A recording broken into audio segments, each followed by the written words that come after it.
everybody, and welcome to the newest indoor adventure in Tomb of Annihilation, Part 5. Today is April 26th, 2020, and you are loved. That is a very important thing that we like to remind each and every single one of our viewers and listeners at the beginning of each and every single one of our sessions. This is your first time hearing that message from us and you'd like to hear it again, or would like to catch up on a backlog of awesome shows, consider then going to youtube.com/indoor adventures. We post the VODs of all the games that we play up and available for free. Other places where you can enjoy this content would be found anywhere where podcasts are made available for free, or you can catch our after show nights in the courtyard at our Patreon. So you can go to patreon.com/indoor adventures and you will see us in the courtyard. Other than that, if you would like to help support the show, consider going to indooradventure.redbubble.com. There's no S at the end, and you can get awesome things like t-shirts, posters, mugs. Tyler's gone forever. Did we win? We won. We won D&D, guys. Hell yeah. If he doesn't come back for 15 minutes, we're legally allowed to leave. Yeah, I've heard that too. Okay. We're allowed to level up for Oh, yeah. Shit, where are you going? Ah! Why? So, The internet's still on. It is. Obviously. Yeah, I'm still here. So We're having some technical difficulties. We'll Yep. figure it out while you're. yeah. Other than that, you can also get shirts like this one, the I've Seen Some Crit shirt, sticker, what have you. I personally like it as a baseball tee. I like baseball tees as a material to wear, and there's never any good patterns on them, so I can make my own now at indooradventure.redbubble.com. Also, hey, did you know that today is our dear friend Rob of Bonus Stage Rob's birthday? At birth. Happy birth, Rob! So, all of you followers out there, consider checking Rob out. He played Philip on our Four Keeps game, and that is actually Todd the goat that you see on this shirt. Rob is a neat guy. I am better for having known him. Happy birthday, Rob. Right now, all right, we got two kittens fighting, or we could just keep going through the intros. Unless you guys want. Hey everybody, I'm RJ. I'll be playing Hassan, the Yuan-Ti Druid Cleric. Hi, I'm LBHackEmUp, but these are my kittens. I'm going to be playing RinRin, the monk tabaxi. I'm Wings, and I'm going to be playing as Baz, the Drow Rogue. And I am the Indoor Adventurer, and tonight I shall be playing as Teshvael, the Mark of Shadow Elven Paladin. And now it's time for our lovely DM. Hopefully everything works. I'm back. Hello, everyone. Hi, my name's Tyler. I will be the DM today, and my computer has failed me for the last time, for the first time. Anyway, let's go ahead and talk about last week. Last time, Baz's bosom buddies encountered ferocious jungle predators, leaving our good friend N'Baza sadly departed. Arriving at the ruins of Borlanga, they met an old acquaintance and possibly a new friend. Finally, after passing the trials of Saja N'Baza, the guardian Naga, the parties received some much-needed guidance. What more lies in store for our heroes? Find out this time on Indoor Adventure Presents The Tomb of Annihilation. Okay, so, for reals though, you guys, at least Teshvael, Hassan, and RinRin, accompanied by Artis and Dragonbait, made it past the final tier of the ziggurat of Saja N'Baza, and made it into her chamber. When you guys arrived, she was talking to Artis and explained to him that what he seeks will not reappear until he deals with the warlord Raz to see, which Artis explained or remarked to his companion he has to go finish what he started.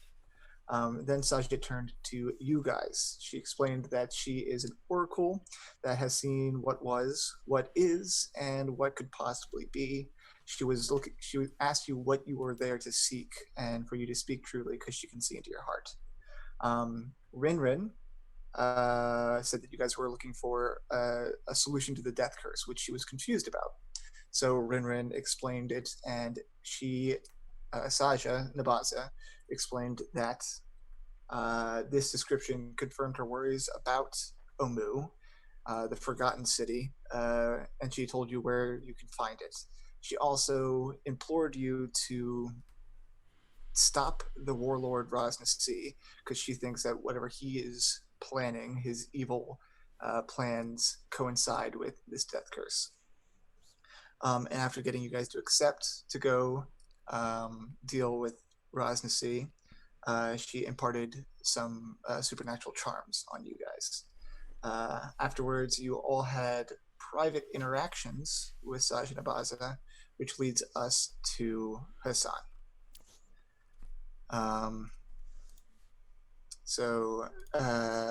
Before that, RinRin, I know you talked to her and I wanted to clear something up.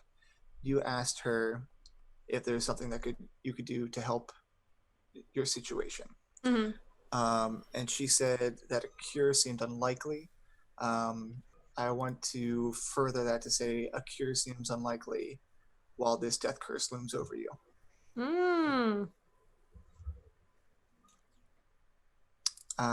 Next was presumably Hassan. So this guardian Naga knows what people are after. Is there anything you would want to discuss with her in private, as everyone's giving each other a little bit of privacy here? Just a small query then, madam. Yes? In your opinion, do you think gods bleed?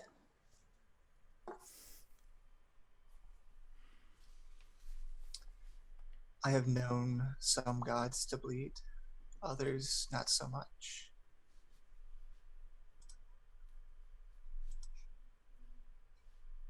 Why is it that you ask? Well, if it means that gods bleed, then that means they can die. And that also means they're susceptible to this death curse.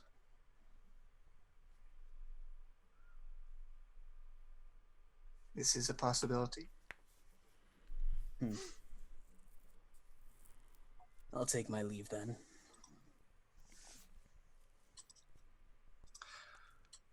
You are searching for something, though, aren't you? You could say that, yes. And do you know what it is you're searching for? I have a hint, but it's only that. All right. I am going to need you to do something for me. Yes, sir. I'm going to need you to make a wisdom saving throw. Is this a spell or magical effect? It is a spell. Do you get advantage on those? Yep. It doesn't matter because Nice. I nat 20, it's a 25. Okay. Good. She says to you, there is a relic that I think you are after, and I want you to bring it to me, and I can help you with what you seek.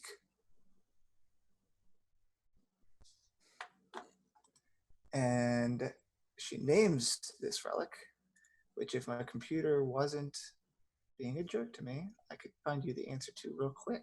The black opal crown. The black opal crown. Well, if you think this artifact will help me, I shall pursue it. What's in it for you, then? If you can see my wants and desires.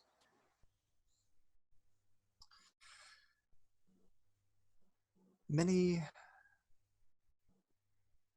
things are possible in the future. There are multiple outcomes. I seek the best one. God damn it. And which is the one where we win? Yeah. She vaguely says the best one.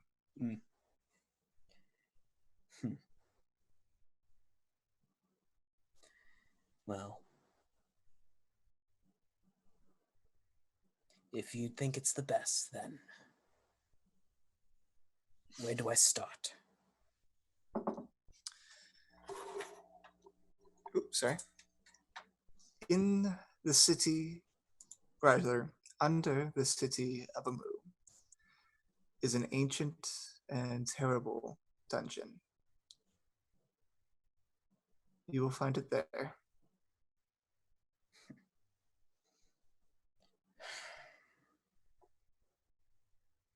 He will nod his head. Okay. And then Tesh had his interaction and got similar advice about an ancient and terrible dungeon, and he will find it there. Crazy how those kinds of things happen. It's totally insane. No one could have ever predicted this. No. Certainly. Certainly not. Meanwhile, Baz. Wind. It is a pretty significant storm, a typhoon, if you will, and you are nestled tightly in the embrace of Azaka as the storm rages outside. You have beautiful eyes. Thank you.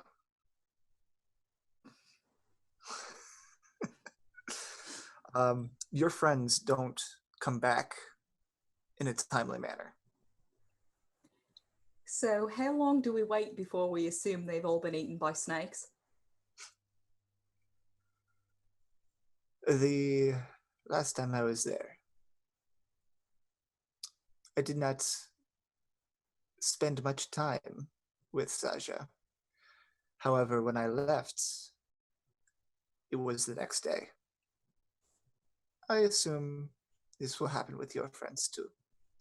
Oh, so it's like weird, wibbly wobbly, timey wimey stuff.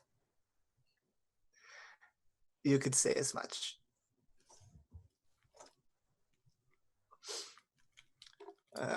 So you will be able to spend the night down here and enjoy the benefits of a long rest. Hell yeah. Woo! Goodbye, death saving throws. Goodbye, death saving throws.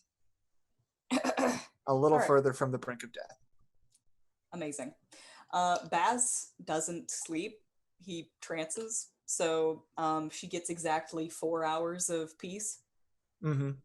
Otherwise, he's chatting. During the time that you give her the piece of you trancing, she will get some sleep as well, plus a little bit of time otherwise. But the rest of the night, she keeps a watchful gaze on the surroundings. And you two keep a watchful eye out. And while there isn't much going on during this storm, you actually do spy these large leathery wings kind of descend from the sky, like pretty massive leathery wings, kind of land some distance off from you, and squinting through the rain, you can see these winged leathered dinosaurs bunkering down in adjacent ruins to you guys, keeping their a comfortable distance.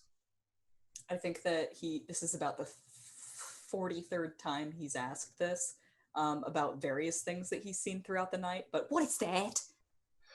That is a Quetzalcoatl. They keep their distance. Are they dangerous? Very. But they prefer an easy meal.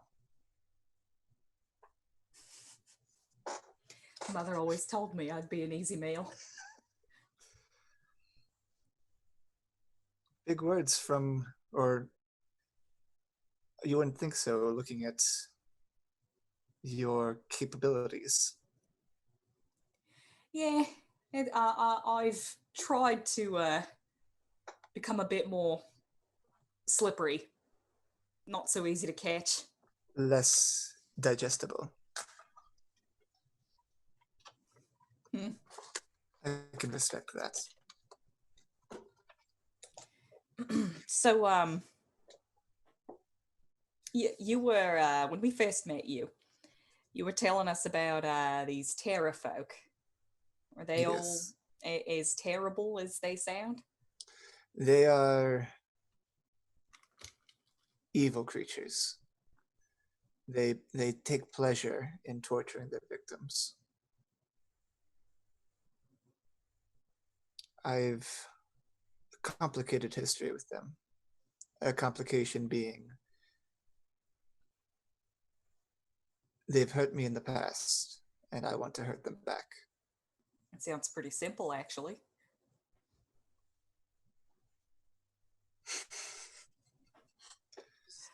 And then realizing that he has just talked back to a very strong woman, immediately apologizes. Sorry. Your friend Hassan has agreed to help me to go to Firefinger and retrieve a family heirloom that was stolen from me. I hope after the wisdom of Saja N'Baza, we can go do this. So she knows a lot, you'd think. Yes, she's quite knowledgeable about what has happened and what may happen. Does she know about things not necessarily happening on the island? I have never asked her about things not on the island, and people I have brought here, their concerns usually lie with the island itself. I do not know. Just kind of looks thoughtfully up at the pyramid. Ziggurat. Ziggurat. Ziggurat. Yeah, he'll just kind of keep watch for the rest of the time. Like bring up various forms of conversation. All right. Anything of note you want to bring up? I think. Bless you. Bless Always an you. odd number. He will. I think he'll ask about like tips on how to stay alive in the jungle. Okay. And tips on how to fight the Pterafolk, I'd say. I mean, she explains to you that what they like to do is fly people up to grab people, fly them up to a high height, and then drop them. So tips would be don't get grabbed by them. Don't get caught. Don't stand on precarious ledges, and aim for the bushes. All right. So when you fall, oh god. Yeah. That or the river. Falling damage is bludgeoning. She'd probably be fine. You'd think so, but out of character knowledge, it specifically says it doesn't.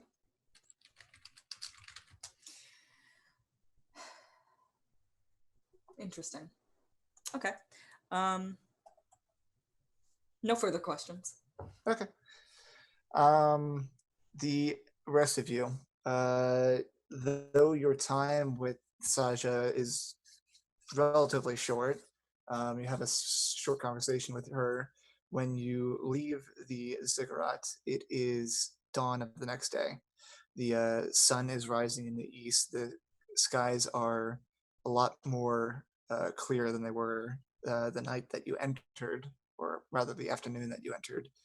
And it is a beautiful new day. From this vantage point on the ziggurat, you're actually able to see out a significant part of the jungle that from the ground floor you haven't been able to see up to this point. About not too far off from your guys' vantage point are a collection of plateaus. And on one of the plateaus on the far east of that collection, you can see a path winding up to some place up there. And then beyond that, though it is slightly hidden behind these plateaus, you think you spy something like a fist of rock kind of floating in the air. And this is well off in the distance. You can't really make it out from the haze, but it looks like there's just floating earth way out there. And then This the is three of normal, you- right? the three. No. Oh, I'm going to say that you. Actually. Yeah, no, I'm going to say that you are unfamiliar. And then the three of you make me a perception check. Sure. Oof, owie, my bones. Thankfully, it's just perception. A 6. 8. Nice. Okay. RinRin? sorry, perception? Yeah. And then I'm confused. So what charms did we get again? Right. Okay. 19. Good, RinRin saw. Cool. Thanks. Yay! The things I've described to you are the things that you see. Thank you. You're welcome. So you each have received a supernatural charm. Teshvael, you received the much coveted charm of feather falling. Right. So for the next 10 days, you receive the benefits of a ring of feather falling, Sweet. which essentially just makes you fall 60 feet per round at all times. Excellent. Hassan, you received the charm of restoration. You have, I know, right? You have 6 charges. You can use an action to expend a number of charges to either cast greater restoration or lesser restoration. Some gun. All right. Greater restoration costs 4 charges, lesser 2 charges. Once you expend all your charges, the charm is gone for you. How many charges do I get? 6? 6. Yep, 6. Okay. So it's 3 and 1. Hello? Is it 3 and 1 or 4 and 1? Sorry. For the expenditures, greater is 4? 4 for greater, 2 for lesser. Gotcha. So either one of each or like 3 of lesser or whatever. RinRin, you've received the charm of vitality, which allows you to gain the benefit of a potion of vitality as an action. You can do this once. And a potion of vitality, when you drink it, removes any exhaustion you are suffering and cures any disease or poison affecting you. And for the next 24 hours, you're gaining the maximum number of hit points for any hit die you spend. Yeah. Solid, thanks. Cool. And Artis and Dragonbait also received a charm. Good. Are they there when we walk out, or did they like pop out earlier? As you guys exit, it seems like they had just walked out as well. So they're standing at the summit of this ziggurat with you. For those of us who were inside the ziggurat, we did not get a long rest. Not yet. Yeah. I think Teshvael is then going to like extend his hand out towards RinRin. Thank you. She'll take his hand. She seems a little disheartened. That was fun, I guess. Well, it honestly revealed quite a decent bit of information. If you would all allow me to join you, are you by chance going to the lost city of Omu? It's called Uwu. The lost city of Uwu. I'm pretty sure that's wrong. What are your credentials, sir? My credential? Have you not heard of the great house Filarin? We are Kyber's chosen. They're Kyber's chosen. I'm a painter. I can play a mean schwam. And I'm quite skilled with a blade. Can we take them along with us, please? Do what you will. Yes. You may join us on our mission as long as you do not get yourself hurt. Well, I like to think that I do my best at not getting hurt. Perfect. Where did Baz go? I'm at the bottom of the ziggurat. Hi, Baz! Oh, thank God you're alive! Hello, new friend. Thanks, Spider God, you're so- alive.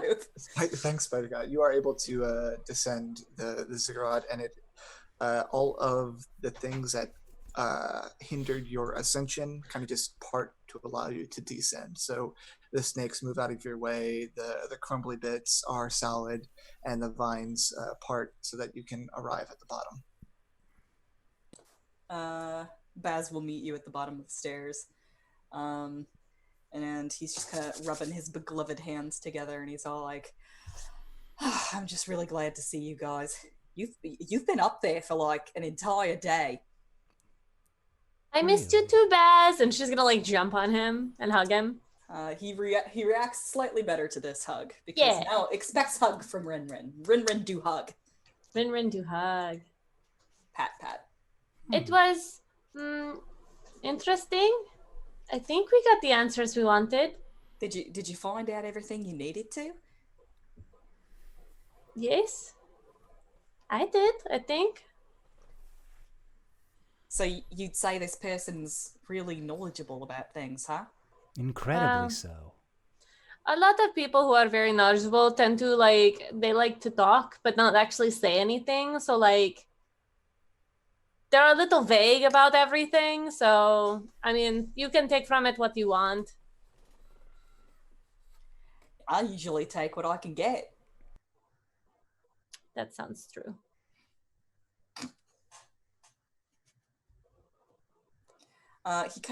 He kind of looks up at the ziggurat. He looks thoughtful, and he's like, well, considering I'm not a step away from death and there isn't a typhoon, and you guys look like you haven't had a wink of sleep,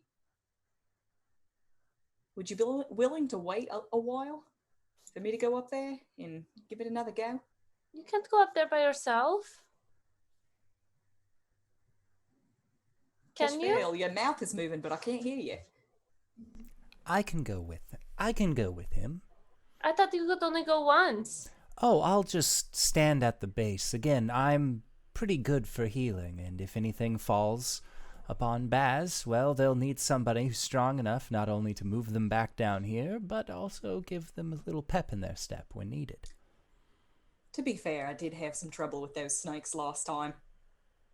It's not as bad once they actually go down. That's the problem. Yeah. Would you be more comfortable picturing it as some other creature? No, what about spaghetti? You had spaghetti before? It's noodles, pasta. Does spaghetti exist in the Underdark? In Yes, but dog it's form. buckwheat noodles. No! All black ones. I used to chew spaghetti. Don't chew this. I don't recommend it.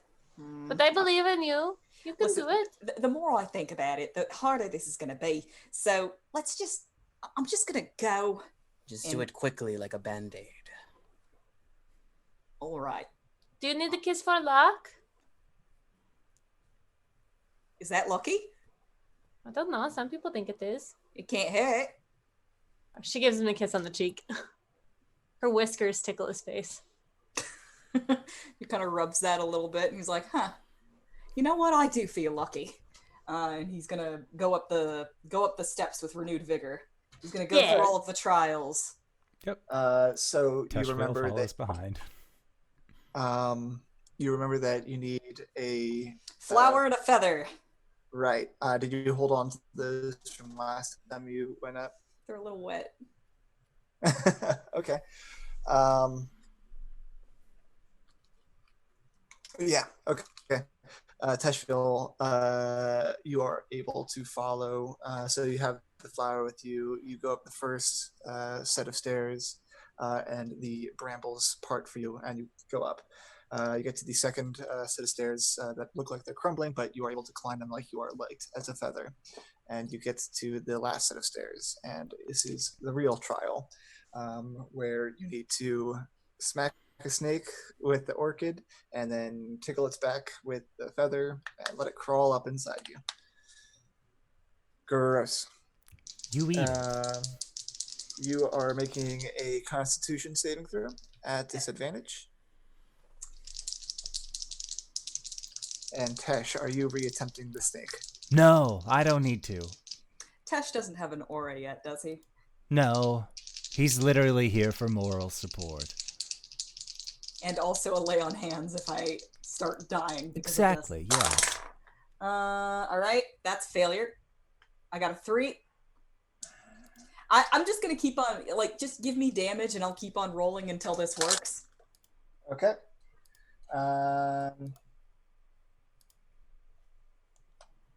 17.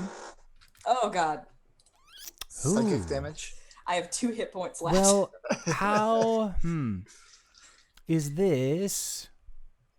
Never mind. That only detects poison. Teshvael, you haven't had a long rest yet. No, I have 1 spell slot left and 20 points of lay on hands.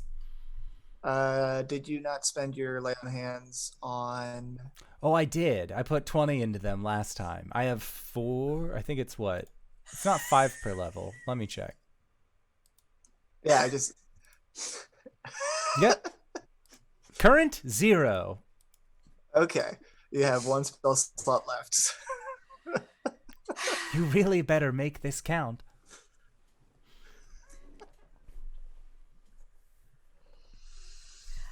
I will try one more time.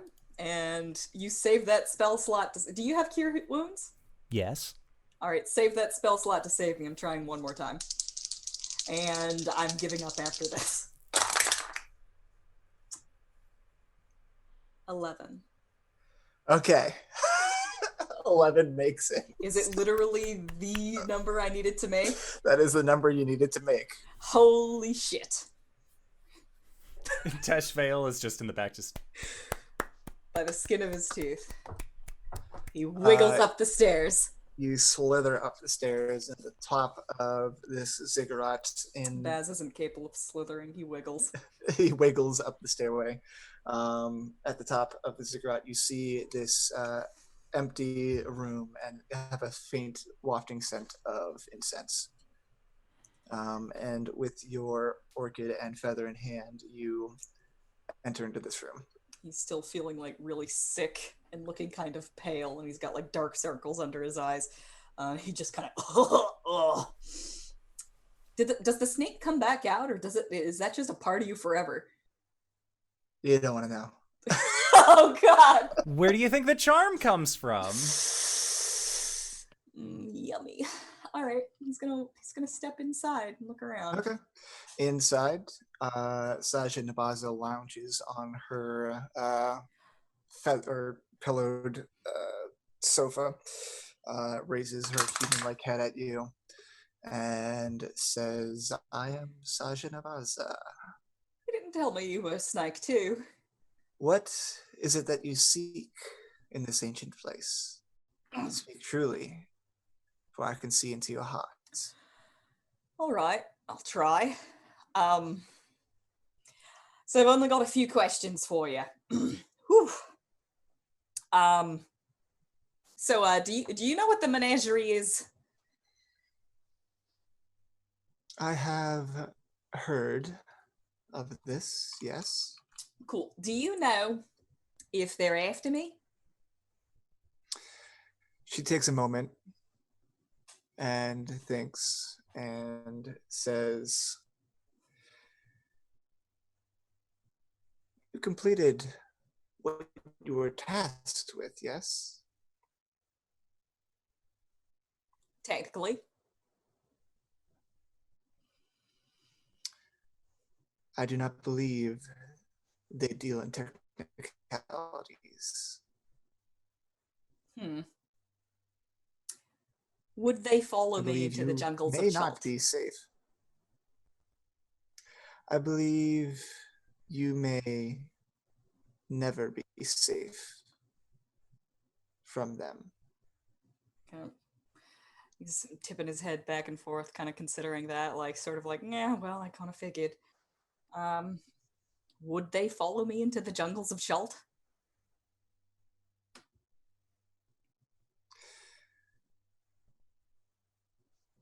The future holds many uncertainties. There are many things that could happen. It is likely, however, that they could seek retribution against you and follow you wherever you go. He just kind of taps his chin, thinking.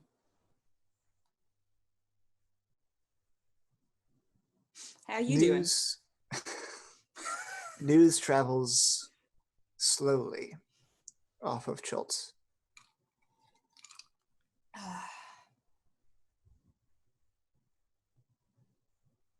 All right.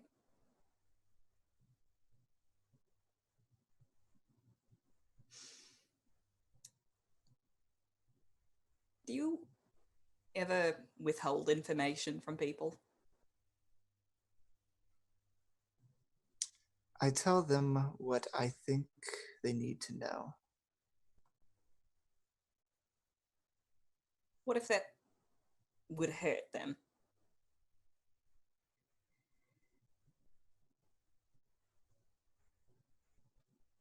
The future is uncertain.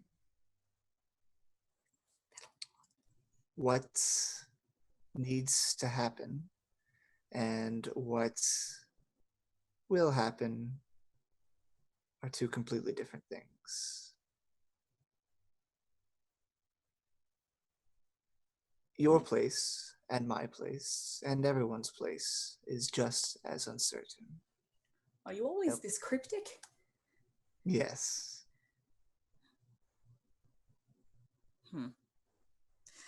He's gonna bow fairly low, and show his respects, and he'll thank her. I spoke with your acquaintances. I've warned them of the evil warlord Raz Nasi and bade them deal with this problem. I ask the same of you, and I will tell you that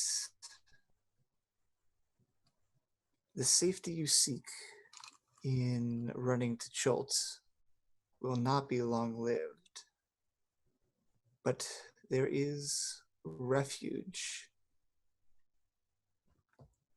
if you complete this for me. All right. I do well with tasks. Thank you. And he like sees the bowl, the offering bowl. Yep. And he kind of like looks at that, pats his pockets, finds something, and like his eyebrows raise. and then they furrow again with certainty, and he steps forward and he puts now Daz's pistol into the bowl.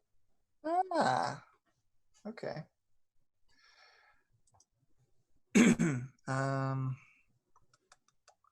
I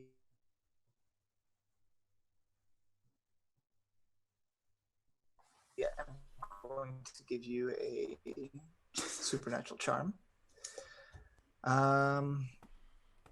So last time you didn't come up here. I thought, I won't have to give it to him. He won't have the guts to come back out here. He's a coward. I and almost lo, he didn't. Literally, physically. Previously, I had waffled between two charms. One I think was a little too on the nose. So I too am passing on to you the charm of feather falling. And you feel a supernatural wave of energy. And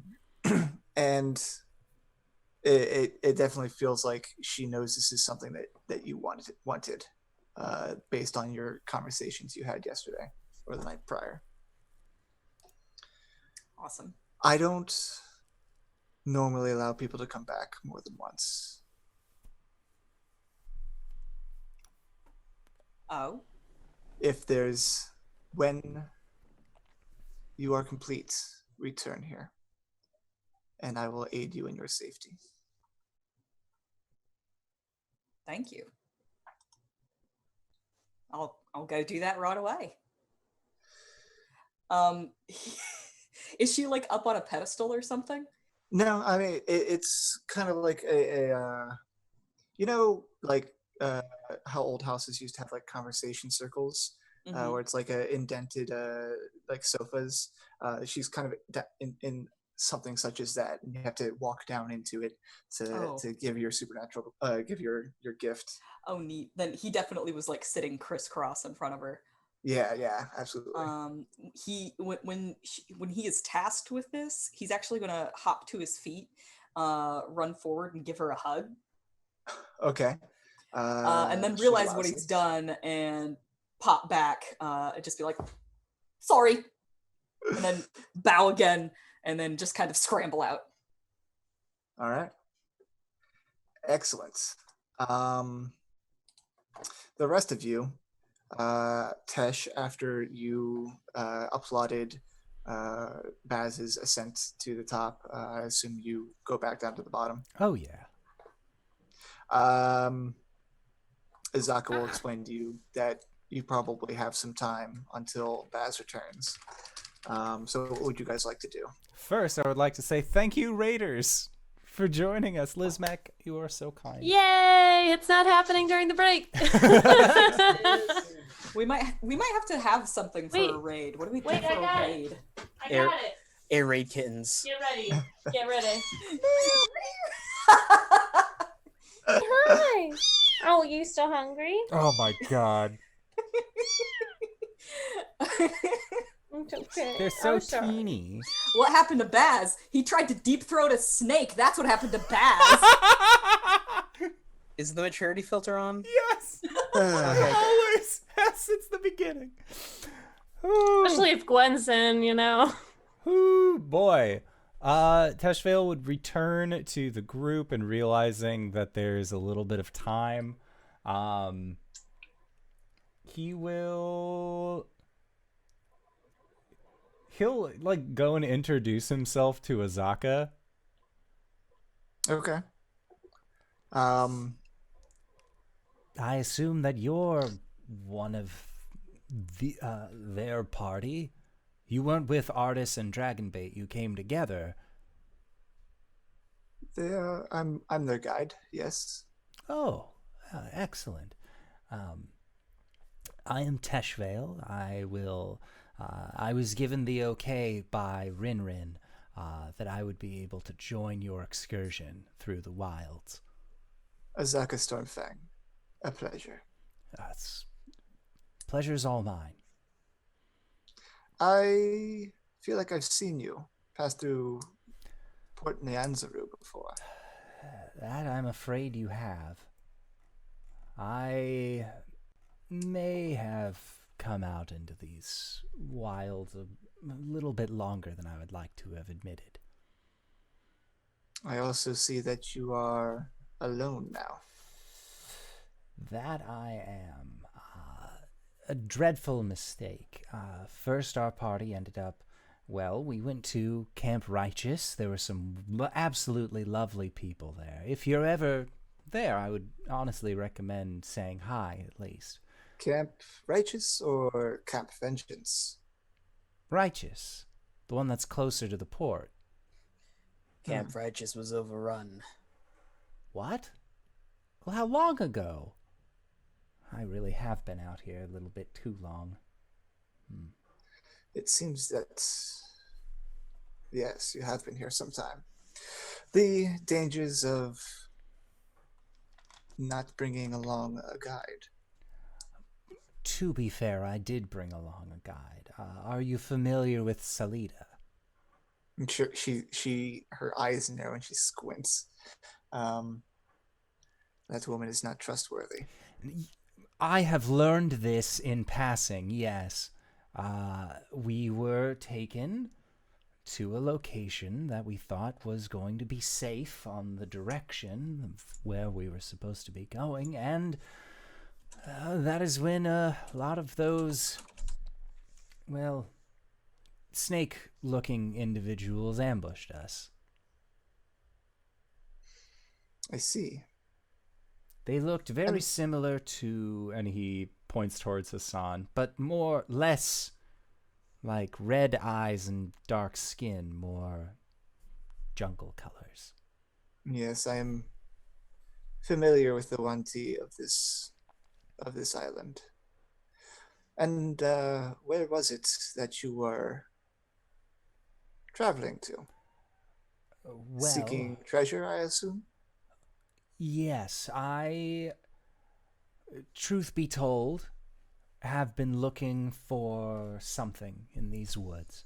I have listened to the prophecies of the dragon and spotted them multiple times throughout our adventures here, and, well, we thought that Salida knew the way. She claimed that she could also understand the prophecies, and, well, we followed her lead. And where did these prophecies tell you to go? In fact, and she turns to everyone, as you had probably just come down from the ziggurat itself, what guidance did Saja N'Baza give all of you? Well, I am to go to the lost city of Omu. She pointed us to Omu as well. Oh yeah, we definitely need to go there. You're It's still Uwu. in Not the here yet. ziggurat. You're Oh, still shit, up there. I'm still upstairs. It's pronounced uwu. RinRin, dear, it is Omu, the forbidden city, the lost city. I was always told it was uwu. What else have I been lied to about? Well, Did she tell you why, or what was in Omu? There's a person under the city who's trying to like take over the world, and there's a lot of like dark, stormy stuff. I see. I have an idea where Omu is, but it is not a place I am excited to go to. You do not have to go with us if you don't want to. You could point us in the right direction. I mean, I don't want you risking your life for us. I have grown quite fond of you, RinRin. I'd rather not see you perish in this forest, this jungle. Okay. Hassan, when we met, you promised to help me retrieve a family heirloom from Firefinger. Yes, sorry. If you do this, if you follow through on this promise, I will lead you to Omu. but I will not enter the city itself. This is fine. I, for one, never back down from my promises, so to Firefinger first and then to Omu. You're an honorable man. I like this. And you see Hassan tap the point end of his staff or cane into the ground and cast create destroy water, particularly destroying the water in a 30-foot square to dry it out. All right. And then he'll just sit down and nestle in. You all should rest. It was a long night. We will wait for your friend Baz, and I will lead you to Firefinger. RinRin. And he'll pat the spot next to him. RinRin will go over and sit. Yes? He'll lean against her, and then in 3 breaths, you hear a soft snore. Oh. She'll like kind of tap her head on his and just sit His there eyes while are he's still sleeping. wide open. Oh, creepy. You guys, I'm assuming, find like a nice shady spot, probably where Azaka I thought built. Azaka had built a shelter, yeah. Yeah, where Azaka built the shelter before and dry that out and get some much needed rest there. Because I only have an elven trance, I'm going to go over to Artis and Dragonbait. Right. They're there. So, new friends, I just wanted to be very upfront with you and let you know we're heading to Firefinger. If you are happening to go ways, perhaps we could share the same camp. That's a very kind offer, sir, but I prefer to go it alone. However, it seems our fates are tied. I will meet you in Omu. Of course. I would absolutely love to see both of you there. He eyes you in a very untrustworthy way. I don't think he fully trusts you as much as he also doesn't fully trust the rest of the party. That's understandable. I think he finds a little bit of unease with the way you speak. I have some unfinished business. I look forward to seeing you there. The more help, the better. Of course. Something about a Raz Nasi. Yes, that's a name I was hoping I'd never have to hear again. Well, perhaps together we can finally put an end to whoever's name this might be. Yes, I think we will. Well, either way, I'll be headed back to Camp Vengeance. I need to resupply and get my bearings back. And might see you along the way. Of course. Safe travels, and if you do need to rest at all, our camp is always open. Much appreciated. And if the same goes for me. And at that, Teshvael will nod and wish them safe travels and turn around and rejoin. And they will immediately start walking to the east. All right. As you depart, you get a sense of, let's see. I keep on forgetting to have Dragonbait's sense ready, but you get a... Steven.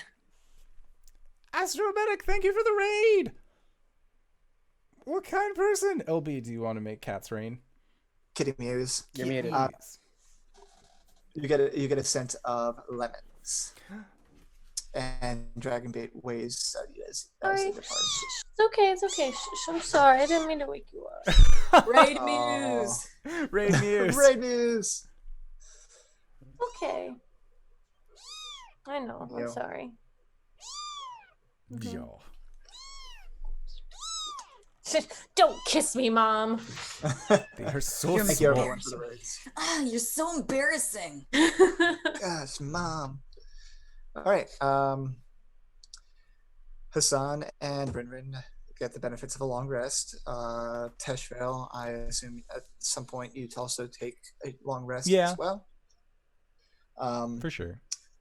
And I assume as much that you guys do this immediately off the bat. So spend the morning and into the afternoon resting. And as afternoon comes, the sun sets. What would you guys like to do as you're still waiting for Baz until the next morning?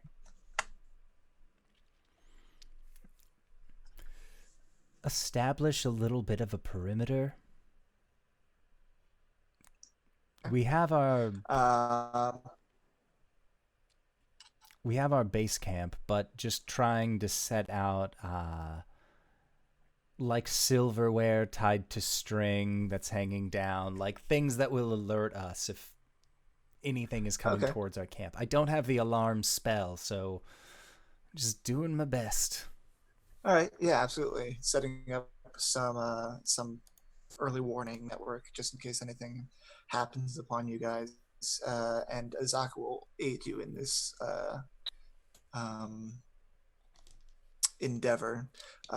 She'll actually like scrounge around in the ruins and come up with like bird bones or something like that, like that small hollow bones that act in the same sense that will clatter together if anyone encroaches. Okay. With advantage from the help, I rolled an 8. Okay, excellent. I'll take note of that. That was a survival check, right? Yes. Nice.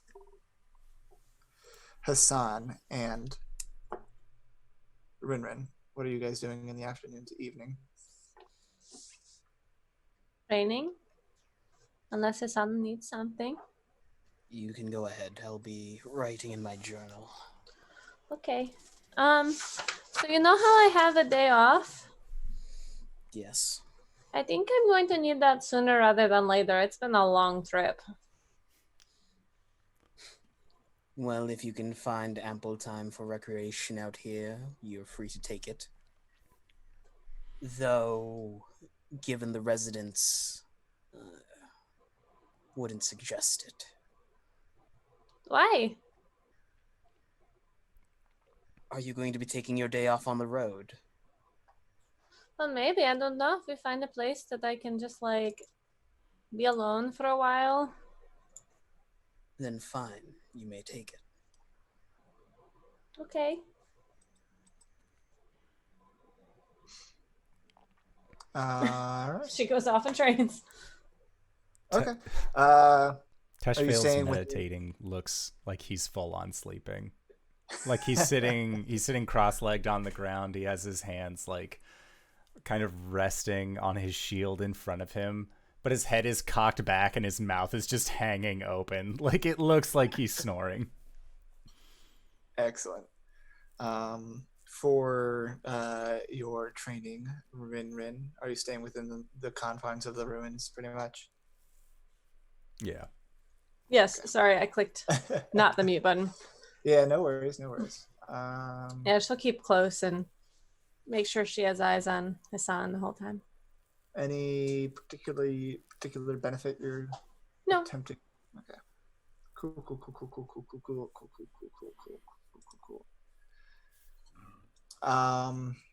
Evening comes about, and you know that Baz will still be a little bit of time.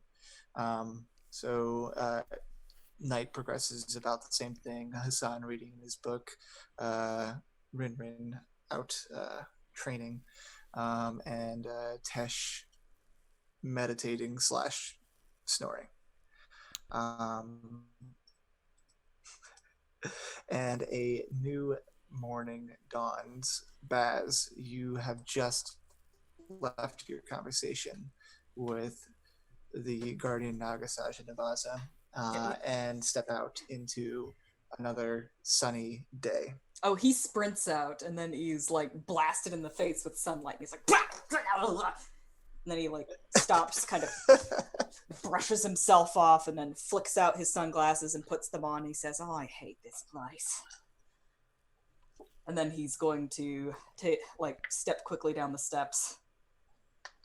All right. Yep. It is early morning. You step quickly down the steps and find the rest of your adventuring party tucked away in comfort at the bottom of the ziggurat.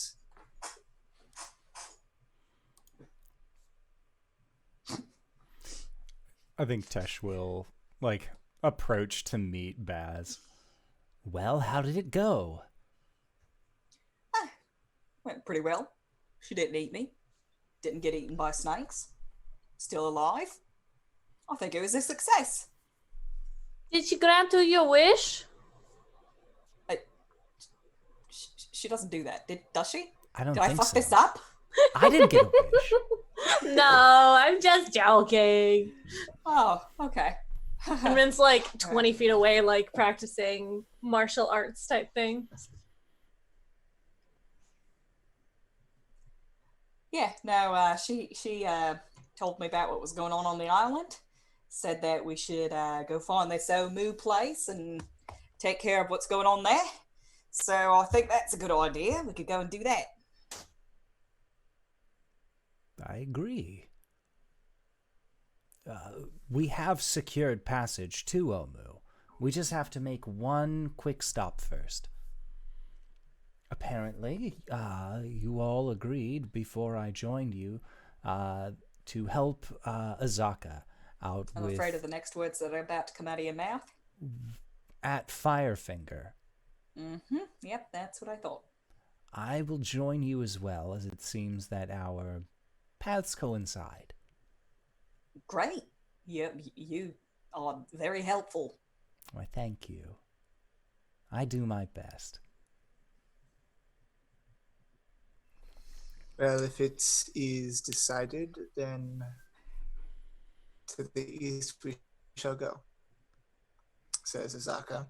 And she prepares to depart with you guys. We willing to sit around for another 4 hours? Or, I mean, I know time is kind of not with us, but I do have 2 hit points, so... She will look over the rest of you to let you decide. We don't have a lot of time, Baz. Can I have had a short rest up with the snake lady?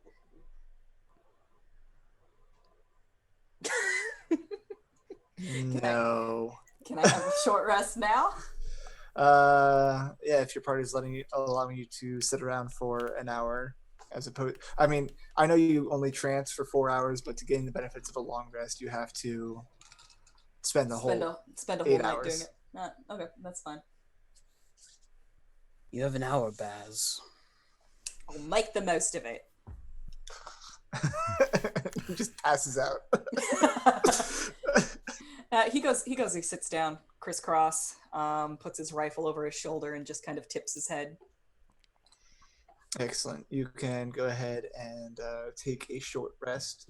The rest of you had your long rest, and we will be continuing, I guess now, sorry, after Baz is done with his short rest.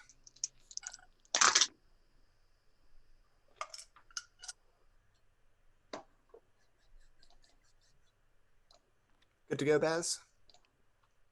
Yeah, I'll finish this up. You guys go ahead. All right. After Baz takes some time to regain his composure after having to swallow a snake, and wondering to himself, kind of morbidly, where that snake is at this time, you guys set off into the jungle, leaving the ruins of Orlanga behind. As you recall, you had to cross a small river to get here, so it's when you were coming here, it was pouring rain, so you barely even noticed the river there. It was just like waist deep water that you had been trudging through anyway. So you trudged through that and back up into this kind of hilly area where to the south are some pretty sizable plateaus. And as you guys are walking, I need to check. You hear a flurry of wing beats. Should I do my stealth check for the day? Yes, please, go ahead. Speaking of, it's 17. Excellent. Alright. 17 for stealth. That's pretty good. My notes are all neatly together. You hear a flurry of wing beats, and coming in from behind you is a cluster of these what looks like winged monkeys. And lo, they are flying monkeys, and quickly they are upon you, and I need everyone to make a dexterity saving throw. As you can feel their grasping hands trying to grab at just about anything that they can off of you. Filthy 20. Hell yeah, that's a real dirty 20. Mm. Real gross 20. 17. All right. 16. Okay. Did they see my cheesy, stealthy self? No, they did not. So I don't think you need to make one. Okay. They grasp at you frantically. It's a pretty sizable number of them, like at least a dozen, and they flap around you trying to grab at you, but you are all quick on your feet, batting them away, and they depart, flapping their ways up to the plateau to the south, where you guys had seen a pathway departing, going up that cliffside before. And Azaka just scoffs, like, damn fairy beasts, thieves. They didn't steal anything from you, did they? A quick check on my shit. Yeah, and quick once over, you notice that nothing is missing. Well, thankfully, they weren't able to get anything. Good.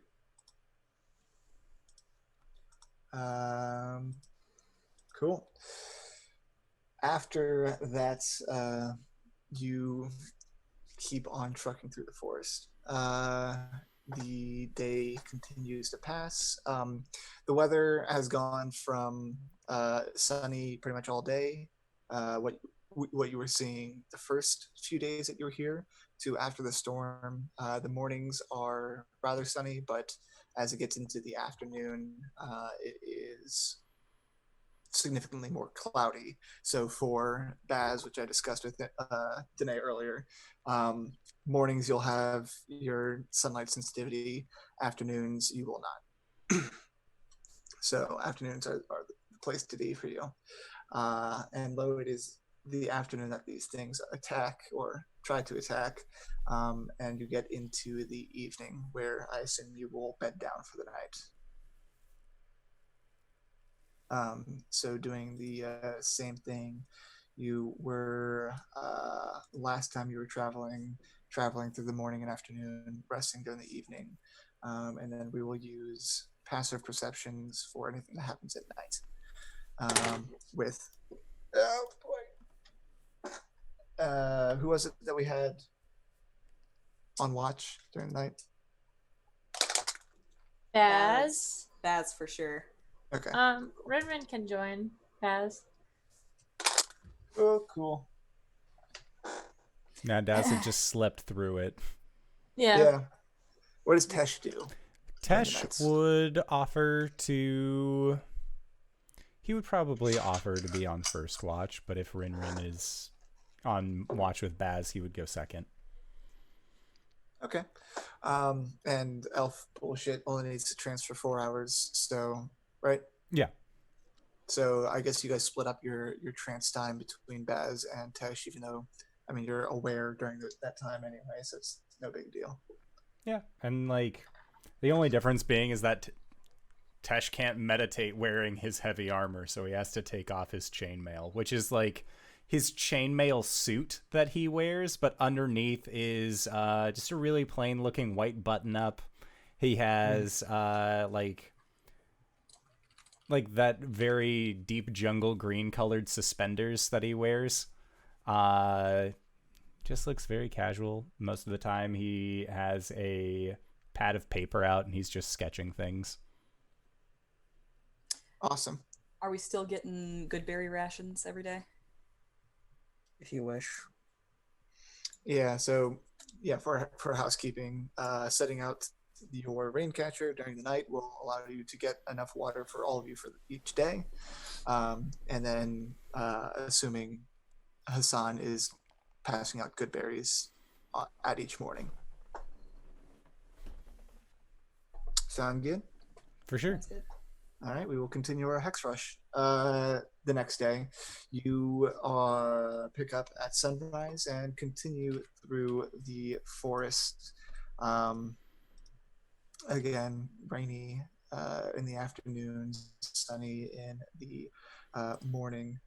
And as the peak of the day begins to pass, this time, actually not this time, everyone except for Tesh, you hear something in the underbrush, a quick darting of creatures, and you are given a very eerie kind of, you very eerily remember where you felt this feeling before, like you're being watched, like something is hunting you, and you feel like there might be a flock of velociraptors in the underbrush again coming for you. I climb Get in the trees! What? Shillelagh. All right. Climb a tree! Get in the tree now, Tesh! Shield of Faith. So Baz and RinRin, you climb up into a tree, correct? Yeah. Hassan and Tesh, what would you like to do? Shield of Faith. Can I shillelagh and climb a tree? Absolutely. Again, climbing a tree takes 15 feet of all your movement to go 15 feet up, and the forest is littered, so you're able to with trees, so you're able to climb up into a tree quite quickly. Tesh, are you staying on the ground? No, I wanted to cast Shield of Faith and then begin my ascent. Okay, cool. So you cast Shield of Faith on yourself and begin to climb a tree, and no sooner do you all climb up into these trees, you hear the familiar calls of these things talking to each other, and you see them start popping out of different bushes, looking up at you, and start pacing around. And RinRin, you're looking down at these creatures, puddles on the ground, and you see one of these puddles start to shake and shake. Uh-oh. And Baz, you climbed pretty far up into a tree, and you look out at the treetops around you, and in the distance you see a flock of birds alight, and then more start taking off out of the trees, and the trees are shaking in a strange fashion, and now the rest of you start hearing a thud, thud, thud of something moving through the trees or through the jungle, and you see these velociraptors give each other shifty looks, and begin to disperse quite quickly into the underbrush. Can I determine if I know what this is? Not only can you determine, but you look off into the jungle, and at a distance now, but moving in this direction, is the feathered and large frame of a T-Rex. And it is stomping through the forest in your direction. Do I know if we should run or stay put? Make a history check Oh boy. at advantage.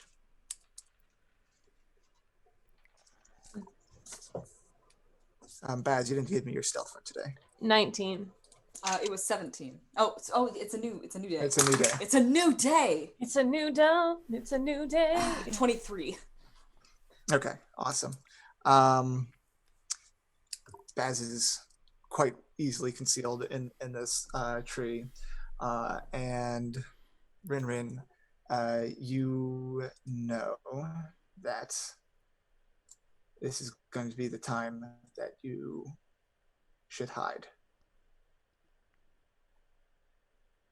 So RinRin will say to the others, don't move. Not a single inch, okay? and Then she puts her back up to the tree and puts her arm over Hassan like a mom in a car. Mm-hmm. And I need everyone to make stealth checks. Not Baz, since yours works for today. And anyone who is trained in survival makes a check at advantage. Do we do both stealth and survival? No, if you are trained in survival, your stealth check is at advantage. Oh, wait, no, shit. I roll at disadvantage. That's right. So it's a flat. 15. I'm sorry. That is 25. A nat one for our boy. Yeah, that's a nat one. Actually, I'm gonna Damn turn. you, heavy armor. I'm gonna turn into a mouse and scuttle up RinRin's arm. Awesome. You can join Lord Finkelton. Lord Finkelton, yes. RinRin He kind of sees looks at you. Don't move. And might think it's a black furred mouse, but it's black scales instead. Ooh, gross. As you say that, Tesh, the branch that you are standing on snaps in a very raucous way, and you tumble to the floor below you. It's not a And bad tumble, RinRin- though, because it's a feather fall. Yeah, it's a slow, but like the branch just clatters Oh, on the way down. And RinRin, you see this massive beast snap its head towards you. And that is where we'll go on our break. Yay! I'm so excited. This is so much better than when I was playing now Daza. We are going to try and be back in 5 to 10 minutes, so don't go no place unless it is to grab a food, grab a drink, grab a friend, or possibly go to indooradventure.redbubble.com. Pick yourself up something nice, and we'll see you guys shortly. All right, everybody. See you soon. And we are back. Hello, everybody. Tomb of Annihilation, Part 5. I'm about to get eaten by a T-Rex. Let's do this. Oh boy. Are we gonna go into initiative or can someone act? When we left off, you saw that this massive feathered Tyrannosaurus Rex has located at least Teshvael. And I know this is the terrible Tomb of Annihilation where I'm planning on killing you all, but you cannot face a T-Rex. Which gives me a perfect opportunity to do something that was something we did a lot in 4th edition and has not been recreated as much in the 5th edition. So I want to do a skill challenge. That is, unless you guys want to fight a T-Rex. Can we just teleport back to Fort Joy? Unfortunately, the enemy's too close for you to do that. There is an enemy nearby.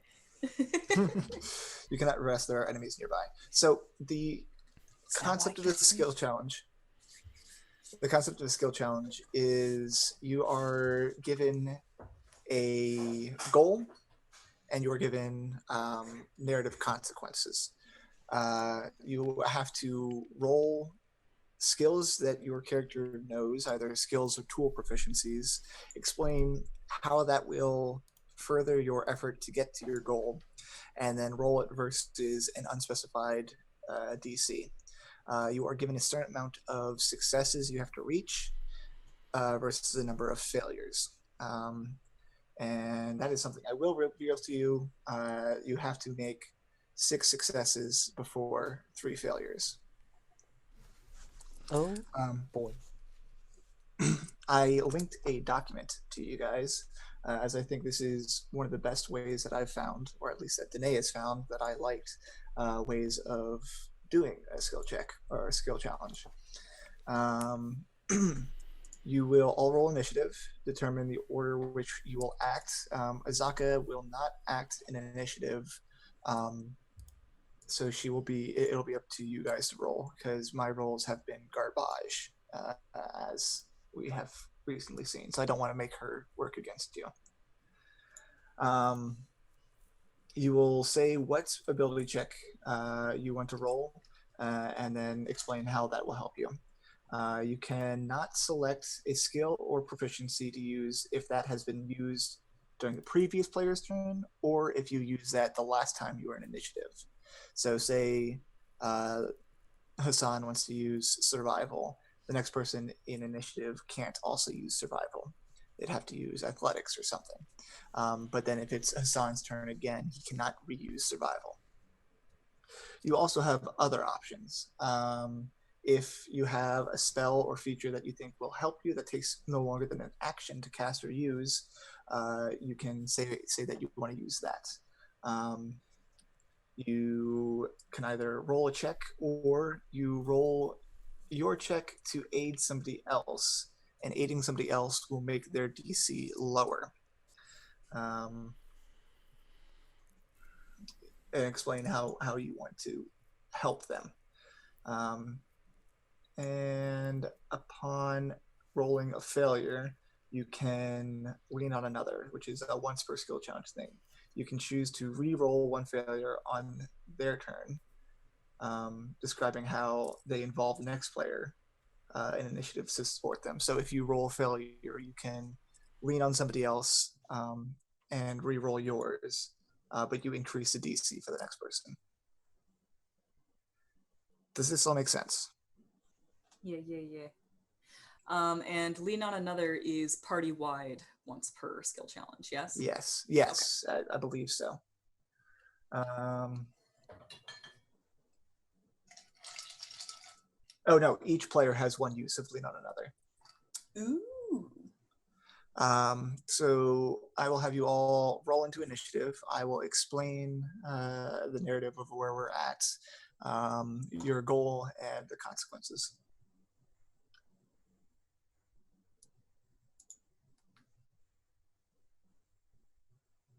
Seven. So, how much? 7. Oh, interesting. Dirty 20. Booyah. 11. Okay. 16. Ooh. Awesome. It's on account of the fact that there's a T-Rex coming right at you. Hooey. You would react pretty quickly too, I think. Ruhaka has come to commentate on the happenings of the Tomb of Annihilation.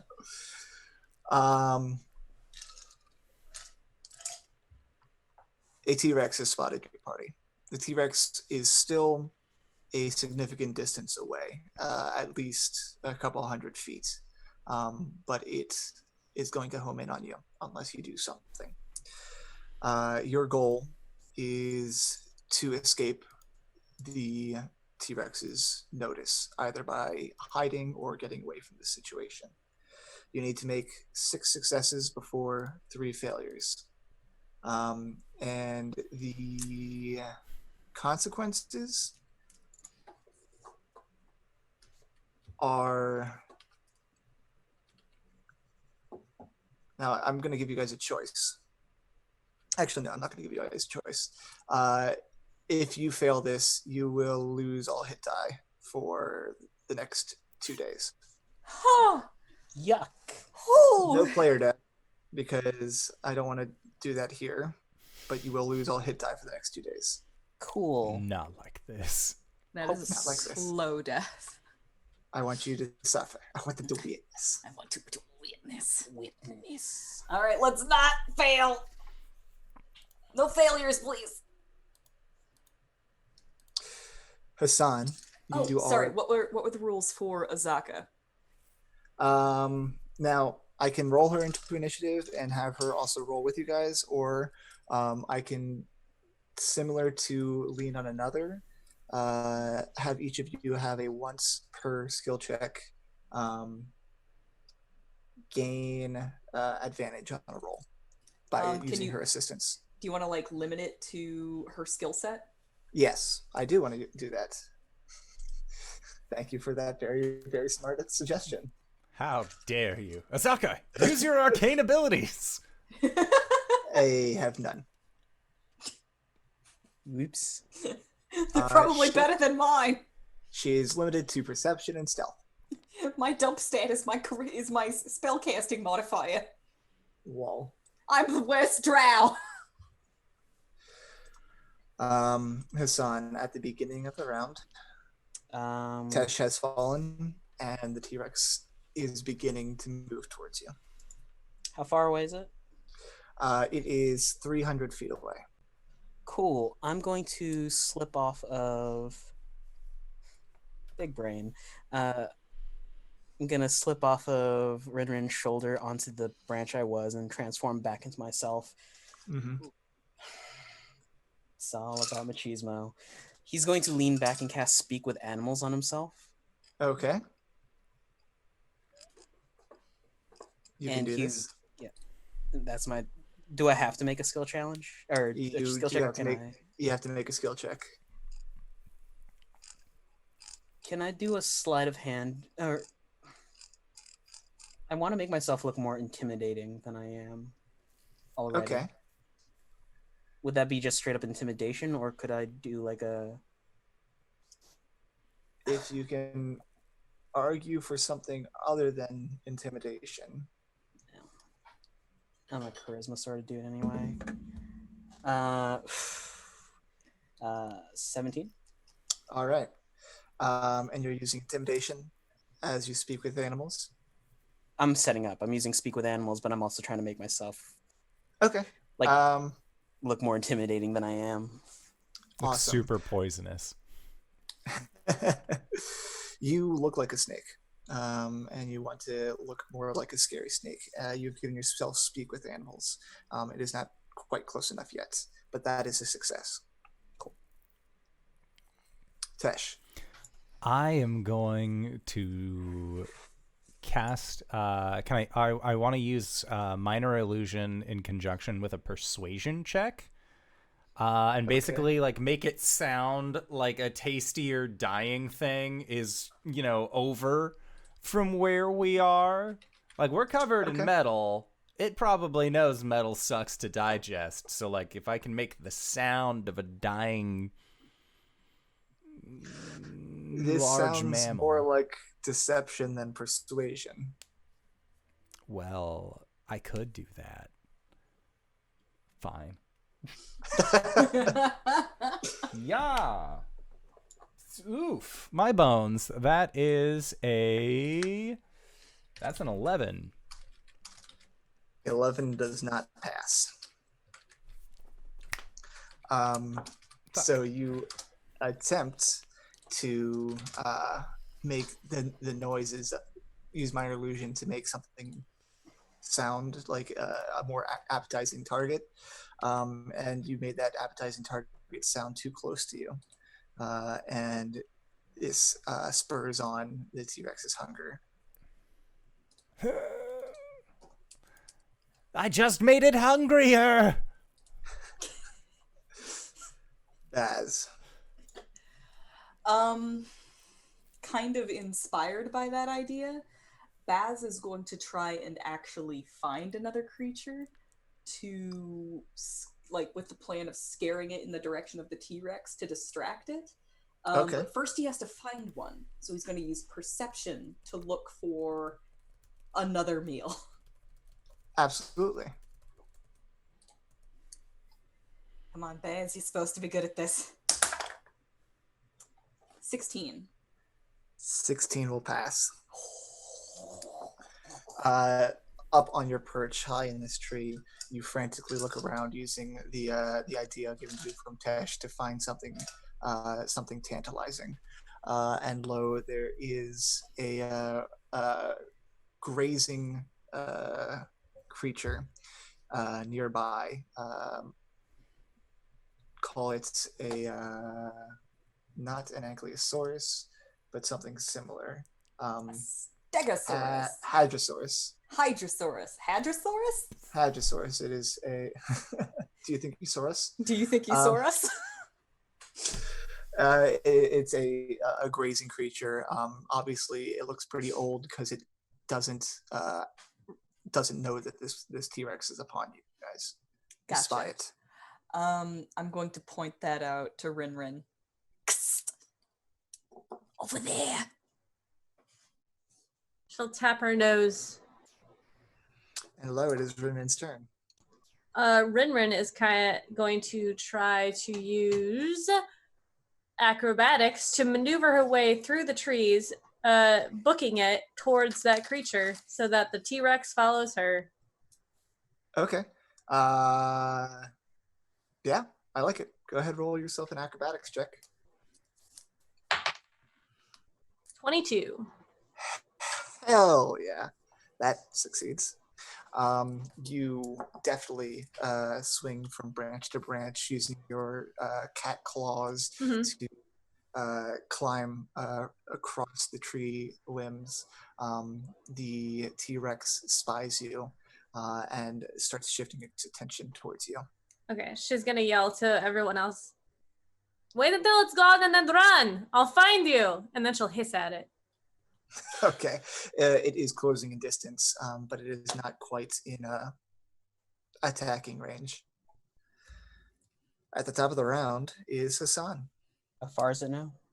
It is, call it, what is it, 50, it's 100 feet away.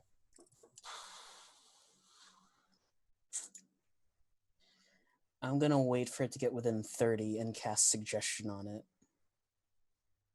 Okay. You have already made yourself look like less of a tantalizing thing being there.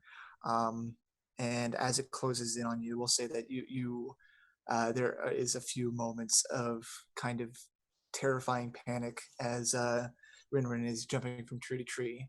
And you are going to cast suggestion on it. Suggestion. I'm going to. So basically, suggestion is you suggest a course of activity limited to a sentence or two, and magically influence a creature you can see within range that can hear and understand you. Hence, the speak with animals. Yep. Creatures that can't be charmed are immune to this effect. The suggestion must be worded in such a manner to make the course of action sound reasonable. Target makes a wisdom saving throw. Blah blah blah blah blah. And... All right. I'm going to. I'm going to make this a persuasion check on you, if that's okay, that you have advantage on. Cool. Nice. 19. My suggestion is that you should go after the weak one, the old one. It had already not been looking at you, but as it tramples through the forest, you can see its eyes are kind of focusing on that Hadrosaurus, who at this point has noticed its grave danger that it is in, and is beginning to flee. Tesh, it has stopped paying attention to you right now. What would you like to do? Motive, sir. See your lips move. Excellent. I would like to use a javelin on the old dinosaur.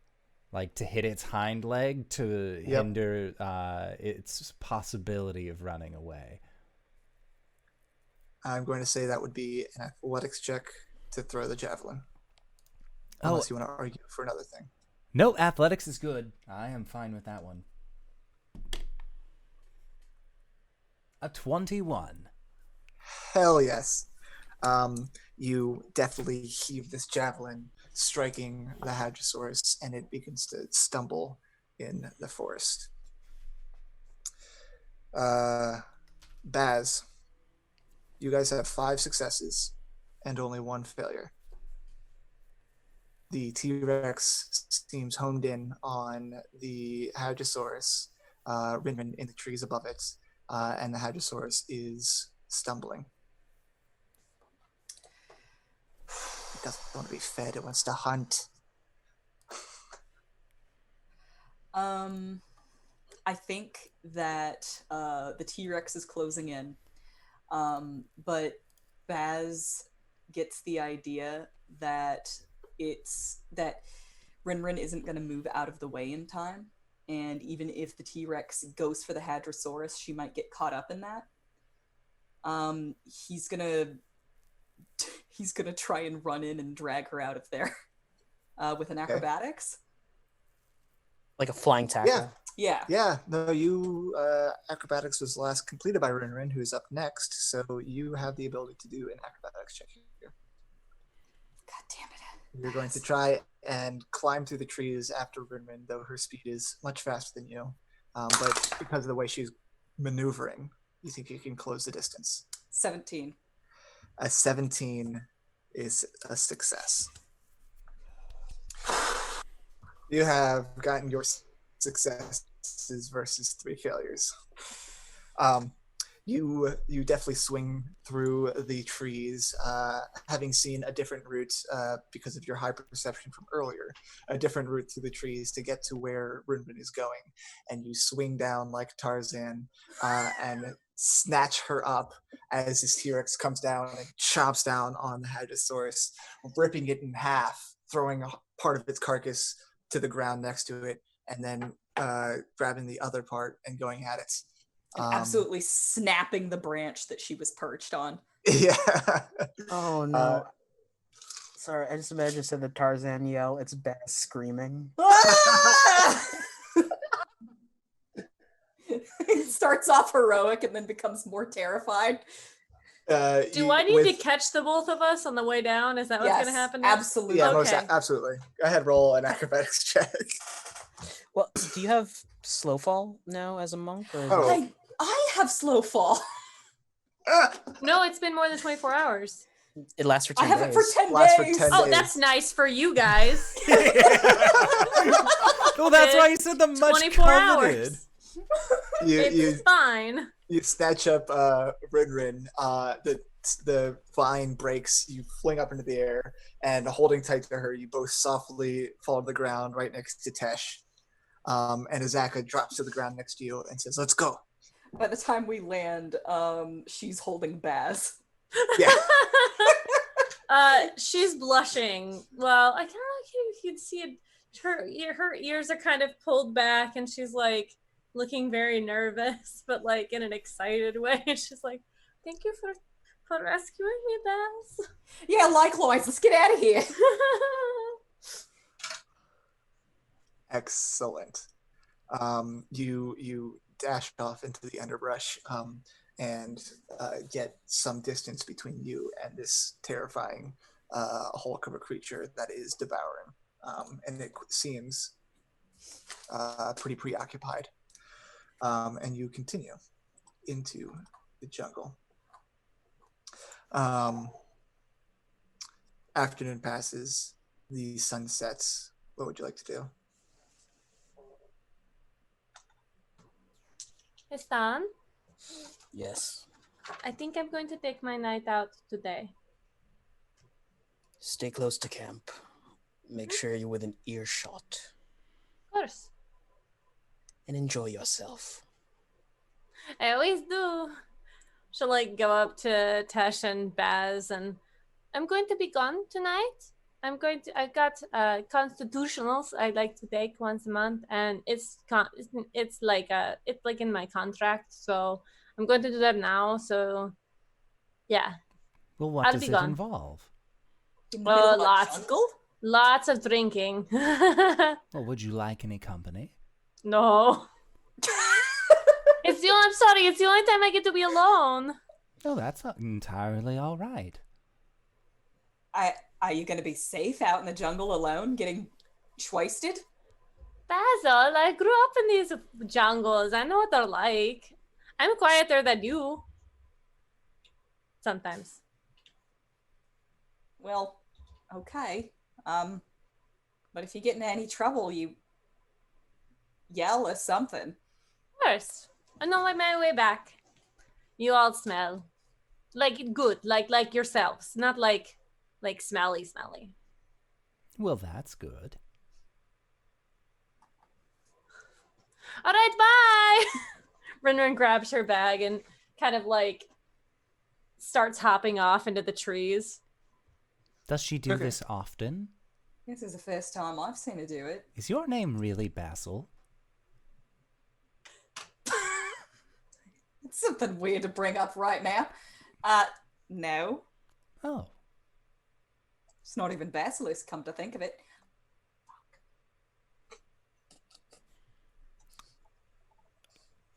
you're right, it's not. I'm right, it's not. All right, well, would you mind helping me get out of this chainmail? It's much easier when there's two sets of hands. Okay, yeah, I received training on that. Sure, it won't be weird at all. I should He hope helps him. not. He helps him. All right. So, It takes 10 minutes. Because that's how long it takes to doff armor. Is there anything else you are trying to accomplish tonight? I suppose I'd go up to Hassan. He's really the only person that I haven't properly introduced myself to. Hello there. I believe we've shared at least names. Hassan, right?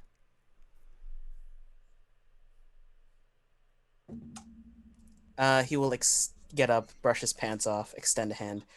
Shahal Hassan. Teshvael Fiarlan. It's still difficult to pronounce, even after all of these years. I imagine there's a business card exchange. Oh, yes. So, you seem rather capable of dealing with the monstrosities out in the wilderness. What did you do before you came to the island? I was a doctor. Well, that's admirable, truly.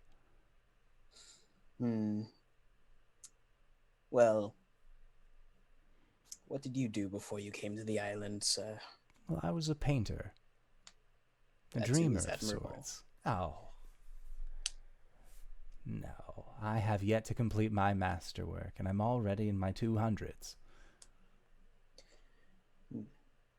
There are many in my house, and the quality of which that individuals are judged are, well, their great work.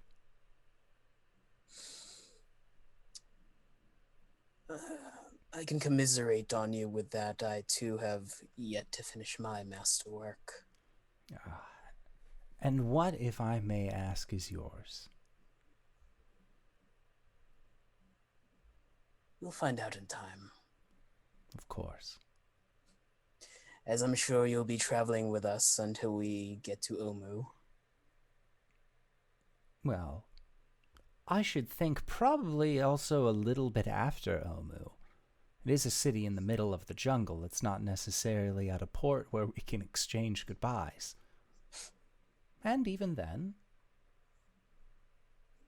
perhaps we will continue to travel together after this. For myself, I think I'll head back to the mainland after this is all over. I still have some things to do there. Oddly enough, same. We both make insight checks on each other. Please do. That's a 19. No fucking way. I too am being quite truthful in my wanting to go back to the mainland. I have things Same. that I need to do, whether or not these things are moral. That's entirely they're entirely self-justified. Teshvael, I feel like we could become very close friends. I was thinking the same thing. I've noticed that you are somewhat of a sketcher. I've realized that not all of the strokes you make into that journal of yours are simply for letters. It is a hobby of mine to catalog the things I've seen, most of them being for medicinal purposes. And he'll hand him his notebook. And Teshvael will give you his sketchbook as kind of a just like, hey, let's compare art. That's a lot of sketchbooks. Yeah. Evil art students. This is how art students act around each other, right? And Talk menacingly and then share their sketches. all right, so it's not menacing. What? Don't be ridiculous. What? What does Tesh see inside of yours? It's just medical, like, cross-examinations of, like, he knows, I know as a player there's the grung. There's the grunt inside of Hassan's notebook. There's several races. On one side of the page is like their full skin. On the other side is like their internals, and they're all marked like livers, lung.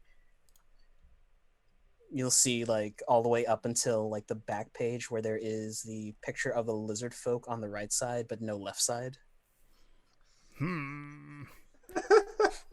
Well, this is interesting. Were you in the middle and interrupted? No, we had to burn his body. There was no time for an autopsy. Then again, in this jungle, I might find an opportunity to fill in the blanks, as it were. I'm sure that you'll have ample opportunities. And who knows? Maybe I'll find myself inside of this book someday.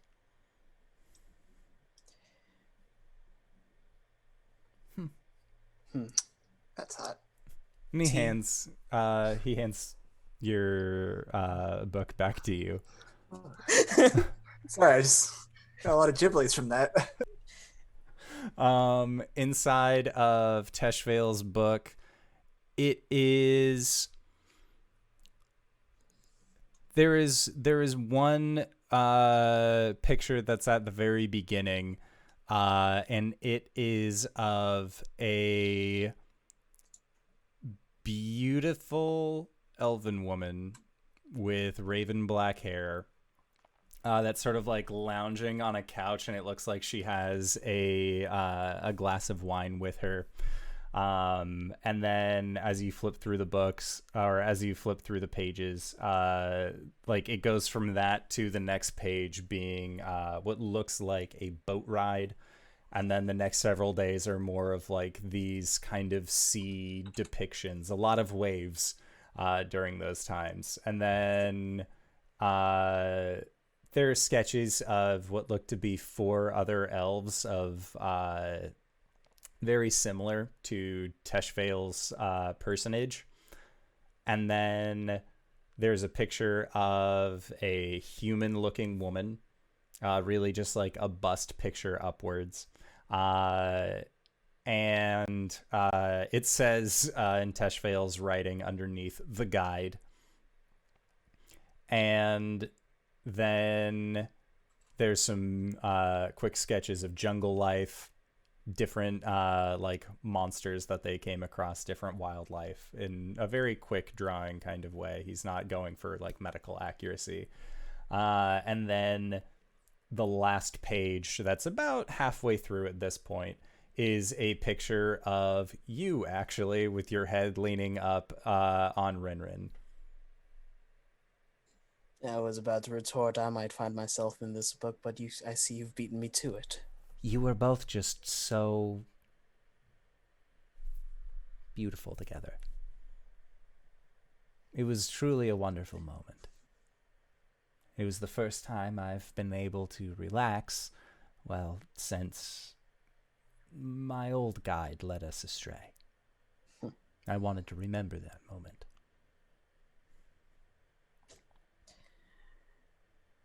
A party member before you asked if I could do something nice for her. Maybe I'll enlist your help in that matter. Of course, Hassan, whatever you need. Flip the book closed and hand it back.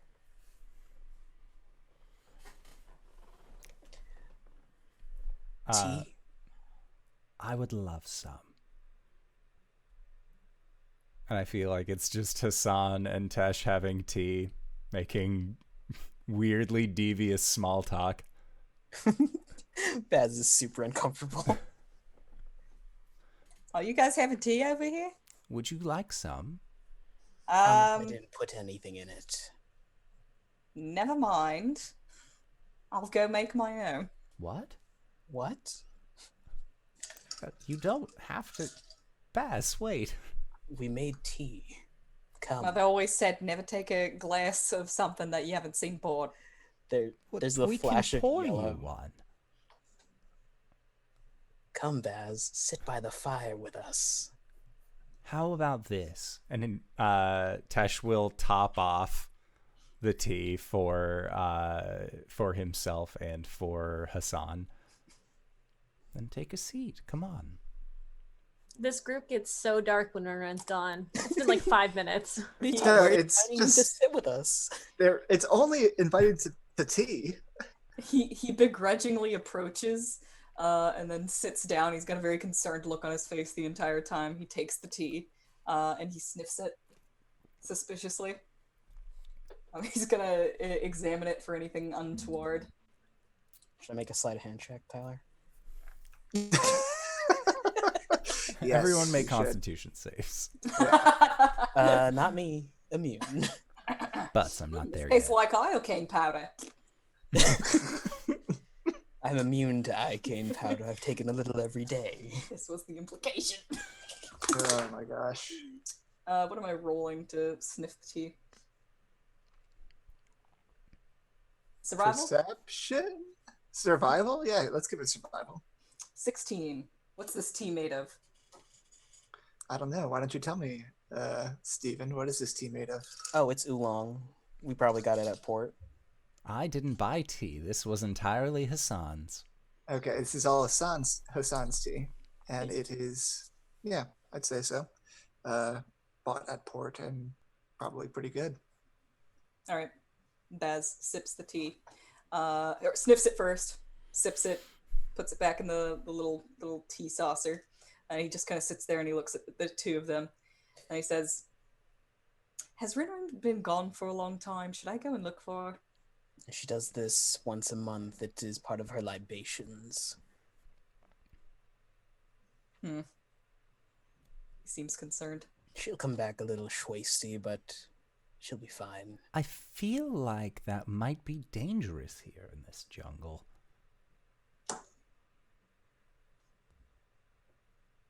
She did seem rather capable, though, when we were going up against that horrid thunder beast.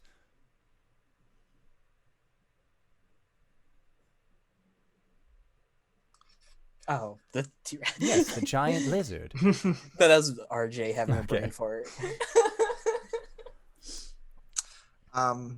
As you are having a discussion and sipping tea with each other, Azaka will seemingly come out of nowhere and plop down with you guys and say, "We shouldn't be concerned about RinRin." I'll have some take. tea? Of course. And like coffee, she also likes tea. Just likes hot liquids. Halfway through his mug of tea, Baz apologizes. Sorry, I'm a bit jumpy, and my second sister was poisoned. Granted, it was because she tried to get my first sister poisoned. I actually understand that pretty well. Same. Azaka looks around like, motherfucker, Hassan is immune to poison. Yeah. Sorry, I just realized that. Okay, continue. Although You all have very strange families. I don't know anything about my family. I don't And know anything different. where is it your family is from, Mr. Hassan? I wouldn't know, but I found myself on the streets of Waterdeep as a youngin'. Interesting.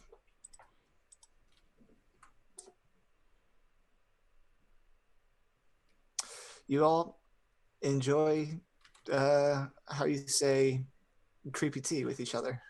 I don't know why you're so jumpy, Baz. I only have your best intentions at heart. Best In interests. the early hours before the sun rises, RinRin stumbles back into camp. Azaka is getting up from her restful sleep and waits for you guys to get ready to depart.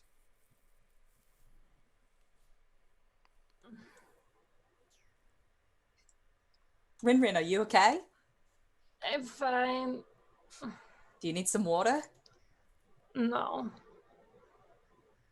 Oh, are you sure? She nods. if you're feeling sick, friend, I can offer some assistance with that. No, I'm fine, really. I'll be fine. I stayed up late is all. I'm just really tired. I can cure hangovers pretty easily. No, it's fine. I'll be fine. She gives him a smile. Big cat grin.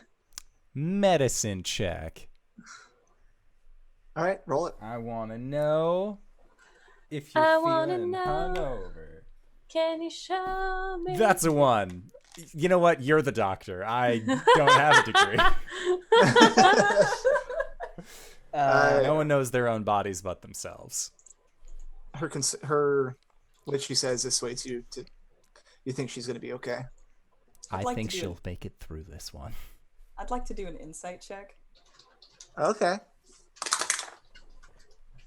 11. 1 sec. Concerns? No concerns here. Baz is walking between his inclination not to press a lady, but also he is genuinely concerned for RinRin. She seemed pretty sincere about just having stayed up too late. Baz gets Hassan's bag in his face. Hold that for me, will you? Yeah, okay. He'll offer to piggyback RinRin. What? You're feeling tired, no? Kind of, but it's my own fault. Well, you can get at least a few more minutes napping, I guess. As long as you're okay with that. RinRin turns like, what's happening? Gets her bag. And gets, I guess, piggybacks. Get a piggyback. I can carry RinRin's bag since Baz is already carrying Hassan's. Aw. You guys are so nice to me. Oh, it's no worry, RinRin. Just sit back and relax. It'll all be fine. It's only 'cause you're so nice. Oh, guys. She'll like rest her head on Hassan's shoulder, and her ears starts to twitch as they're going. Lay on resemble that hands for remark. 5 points.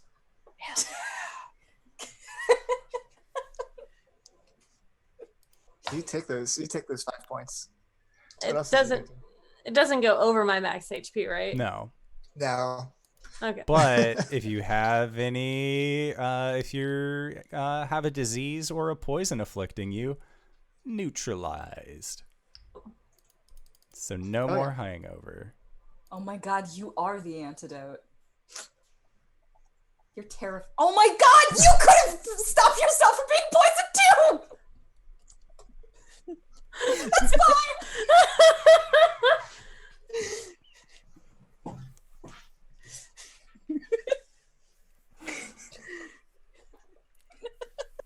You guys are awful.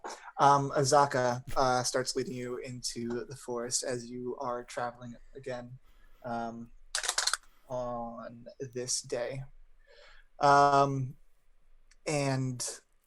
as you, the sun is rising, it is a cloudy day today. You get to a point that you notice something on the ground, and it is a big splattering of blood and the remains of a carcass. And anyone here everyone make a survival check. That's a 2. Wait. No. RinRin That's a wakes 2. up. I got, I got a 9. I put up 2 fingers because it's 2 ones. It's an 11. Yeah, it's 2 1s, obviously. I got an 8, and people are fighting outside. Very Uh-oh. interesting. I hope they're doing it see- 6 feet apart. Mm-hmm. New York, New York. This splattering of blood doesn't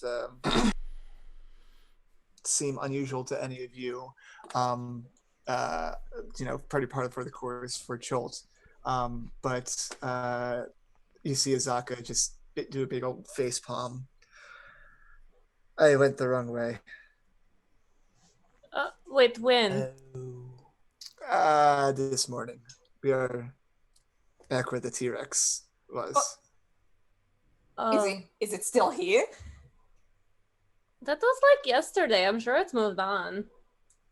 Yes, me too. I just Oh, there's no need to wasted time. There's no need to beat yourself up about it. She looks pretty beat up about it. What a waste. He didn't even finish it all. I mean, there's not much left. Mum That- always said use every part of the spider. Wait, so you worship spiders and you eat spiders too? Yeah, it's the circle of spider life. Azaka starts walking back the way you guys came. I mean, the spiders eat us most of the time, but like, How big are the spiders?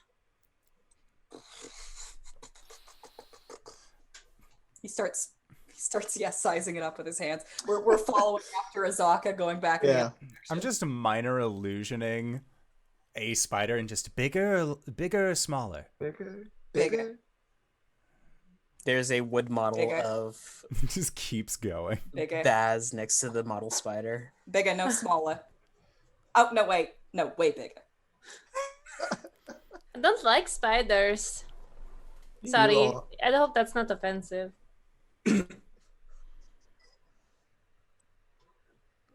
It's not really whether or not you like spiders. It's about whether or not the spiders like you, and in what way.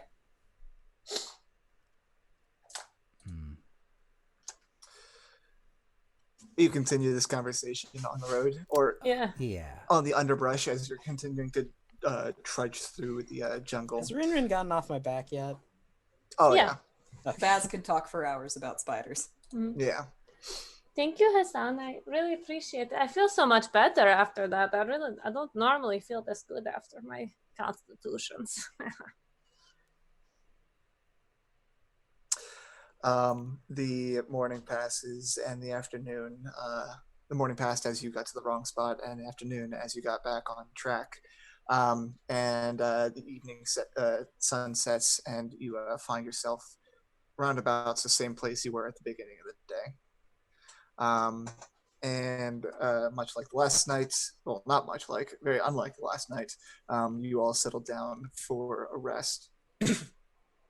And during the night, Baz, as you are keeping watch, you noticed a flying snake dart overhead through the trees late at night. Whoever's closest, either RinRin or Azaka, gets a "What was that?" Yeah, I don't think you were. Did you notice? Was it Baz? No, I think it was N'Baza and RinRin the first time. So you probably thwap RinRin and be like, "What is that? What was it?" What was it? It was a snake, but it had like wings. That's just a flying snake. They're everywhere. They can do that? You have spiders that are like the size of a house. Yeah, but none of them can fly. Fair enough. Do you want me to go look at it to make sure that it's not? Don't lead it back to us. What? She kind of puts Baz's face in her hands. It's going to be okay, Baz. You're going to be fine. Don't worry about the flying snakes. Okay? Okay, but what if one comes after us? Then we kill it. Okay, all right. This comforts Baz. Smack. And RinRin's up now, so she's gonna be up. It was late into the night, so morning is about to break. And lo it does. The next morning, now Azaka a little more conscious about how she's leading you guys, and does in fact roll better, and leads you further into the forest. She informs you that you are getting close to Camp Vengeance now. You'll probably be there the following day. Morning and afternoon pass uneventfully, and again you settle down for the night. Now, last time we talked about how N'Baza slept in the tent with, and I think Hassan also slept in the tent, right? Yeah. Do you share that tent with Tesh, or does Tesh have a separate tent? Tesh does not have a tent. And it has been a few nights, so it's up to Hassan whether you invite Tesh to share the tent with you. Bunk buddies. Bunk buddies. Oh, bunk buddies. Yeah, that's what I was thinking. Yeah, that's what everyone was thinking. So on this night, I guess you don't even need to sleep, Tesh, so. No. I'm just using it as shelter, really. Yeah.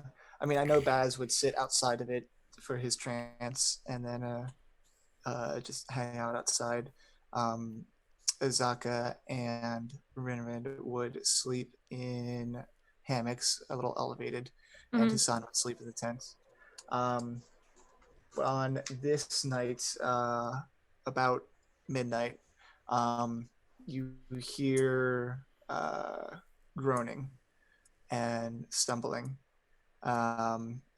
something making quite a commotion, and it is closing in on your camp. And I would like everyone to roll initiative. Those of you sleeping, roll at disadvantage. Remind me who's sleeping right now. That would be those of you that don't need to trance. Oh, suckers. 3. Trips. for Hassan. 9. 9. 8. I 8. also got 8. You are more dexterous than I. Probably. Why Yep. do we keep getting the same You initiative? guys, We're same selling initiative. think. Let's fight an Yeah. angel together. What? It's a Neon Genesis reference. It's okay. Moving on. Don't make me explain anime.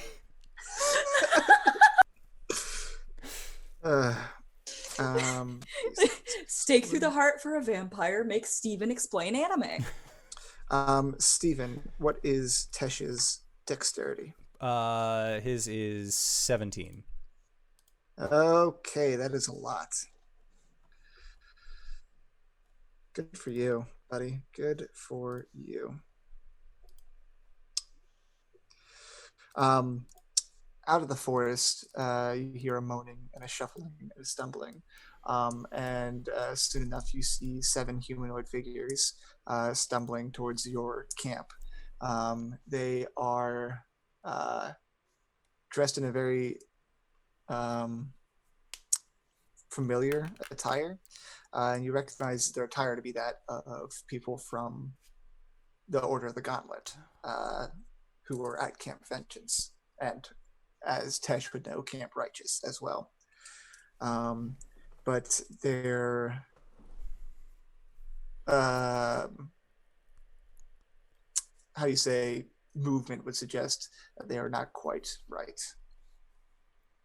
And at the top of initiative, one of them rolled way better than all of you chucklefucks.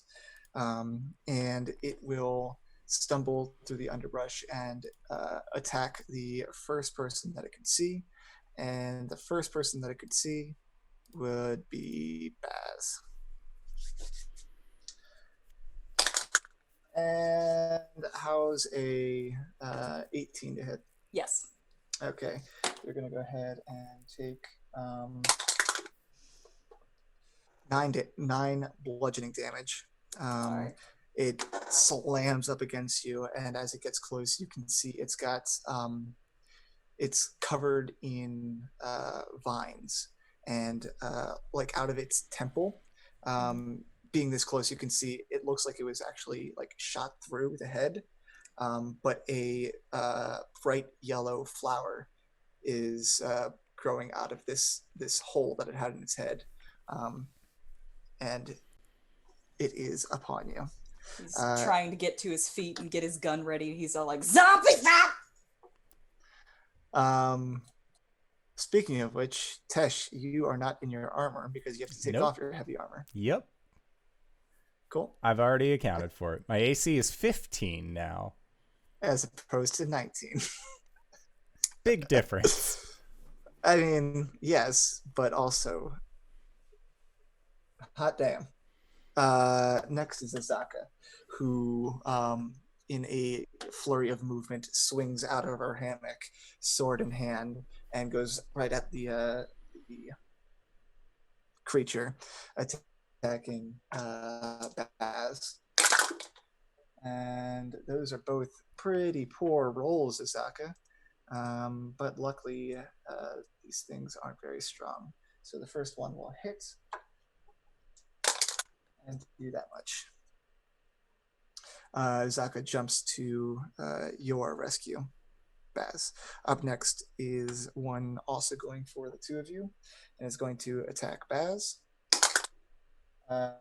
18 also hits you again, and you take 5 bludgeoning damage.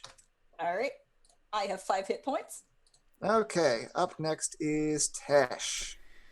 Zip zop zooming on over to where my friend is.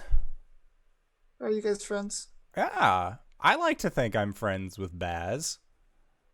Baz. And I am going to reach over, and I will cast Shield of Faith on Baz. Nice. And what does Shield of Faith do Shield of again, Faith remind me? is a bonus action. Baz will get +2 to their AC for up to 10 minutes. It requires concentration. Ooh, concentration, eh? Yes. And then I'm going to attack one of these zombies. Awesome. And what do you use as your weapon? I use a rapier. Ah, a dex-based Rapier. paladin. Yes. And that is a 20 to hit. Hell yeah, that'll hit. And is this the first one that attacked Baz or the second one? This would be whichever one looks more heavily armored. They are the same. Okay. I'll do the one that had the glancing blow on the head. Okay, yeah, go ahead. Okay, This is so the first one. I'm going to put a level 1 smite into it as well. Beautiful. So I rolled for 9 points of piercing damage. And then Divine Smite is 2d8 extra. But then because it's an undead, I get to roll an additional d8. Hell yeah, you do. So it's going to be taking an additional 8 points of holy damage. Okay. These do not have vulnerability. That's all right. Interesting. 8 points, you said? Yes. Beautiful. You stab it through its its heart, and it creaks its blank, vacant, expressionless face towards you.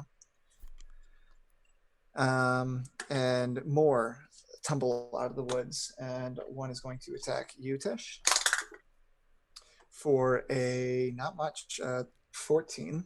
Misses. Misses. And then it is RinRin and Baz next. So RinRin first. Rin, how far away is RinRin from these? I'm going to go ahead and say 15 feet, but Okay. also kind of up in a tree. Yeah, RinRin is going to, she kind of like flips out of her cot or her hammock, and she's going to attack them twice. And I'm going to make sure that this kitten isn't going to just walk right off the bed. You're so going to do it, aren't you? Don't do it. Don't Shoot. do it. Don't do it.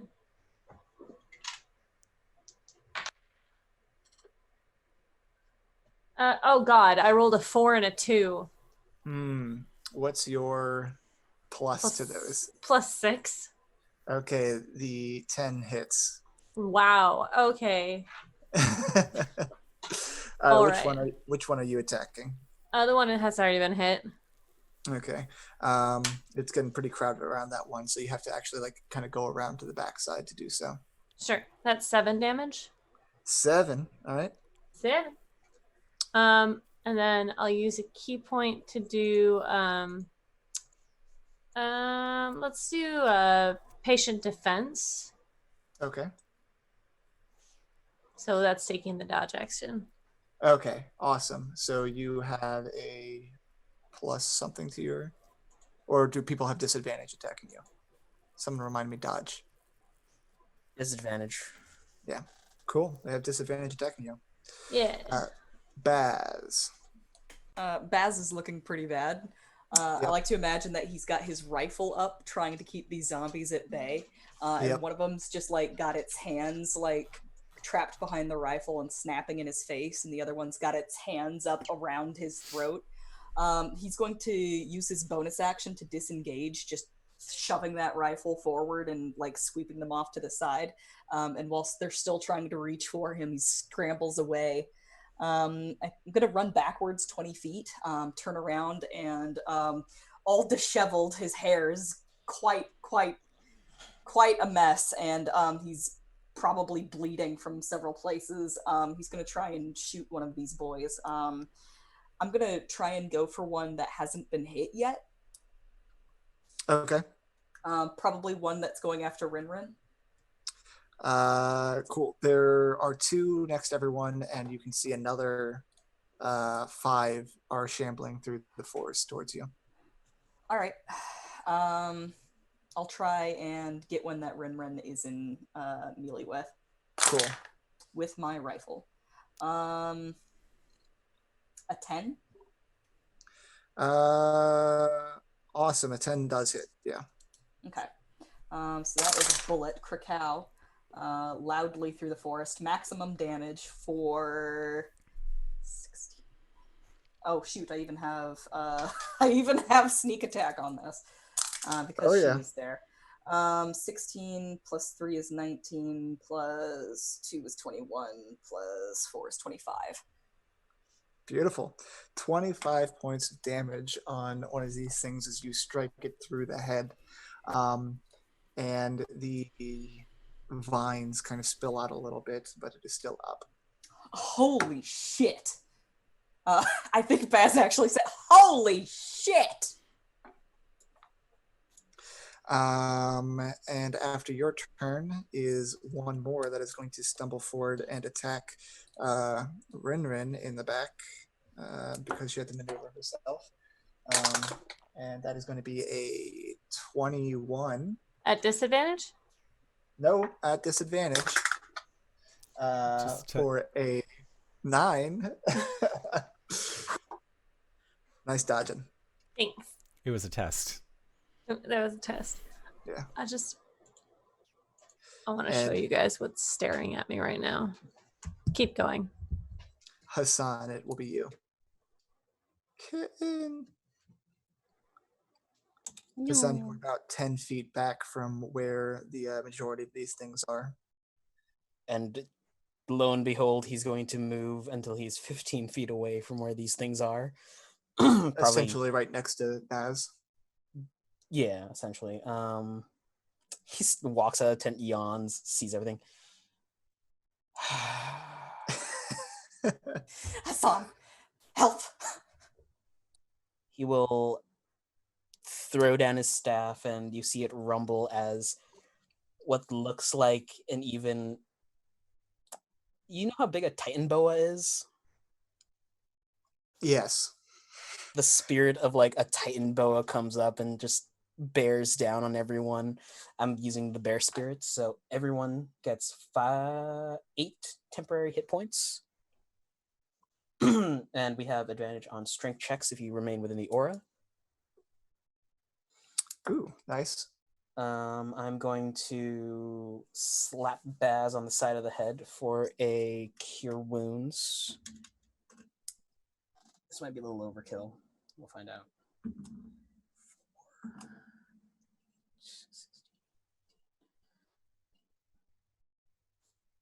19 points of healing. Thank you! Get in there, slugger.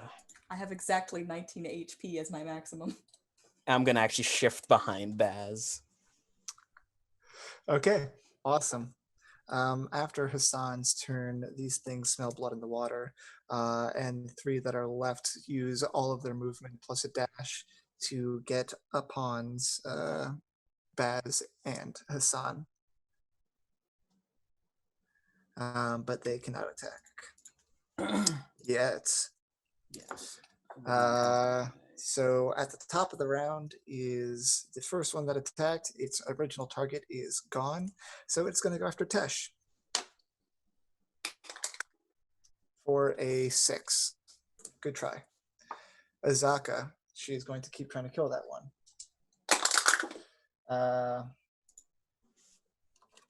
So you know how I roll pretty low all the time? The last 5 things I've rolled have been 3s and 4s. So Azaka's 4 will hit. Good job, Azaka. All right, and this thing, let's see, let's carry the 7.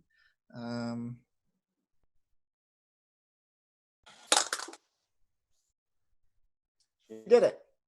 All right, she's takes a few swipes at this thing and finally manages to disconnect its head from the rest of the body, and it clumps to the floor. Next is one of the other ones that was attacking Tesh. It is going to go for Tesh again. It's going to get a 21. That's fine. This is fine. For only 8 bludgeoning damage. Oh, okay. I'm back at my max. Goodbye, temp HP. Exactly. And that it is your turn. Well, I am just going to be focusing on the one that I had attacked previously. The one that you had attacked previously is Yes. dead. Oh, well, neat. I'm going to attack the one that just attacked me. Cool. That is... This one had part of its head blown off by Baz. Excellent. That is a modified 20, or no, 22 to hit. It's still well hit. Excellent. And then that is going to be for 13 points of piercing. Okay. Let me just do... Oh, wait, some no, quick- it's only plus 3. Sorry, so 10. Okay. My bad. It's plus 5 on my hit.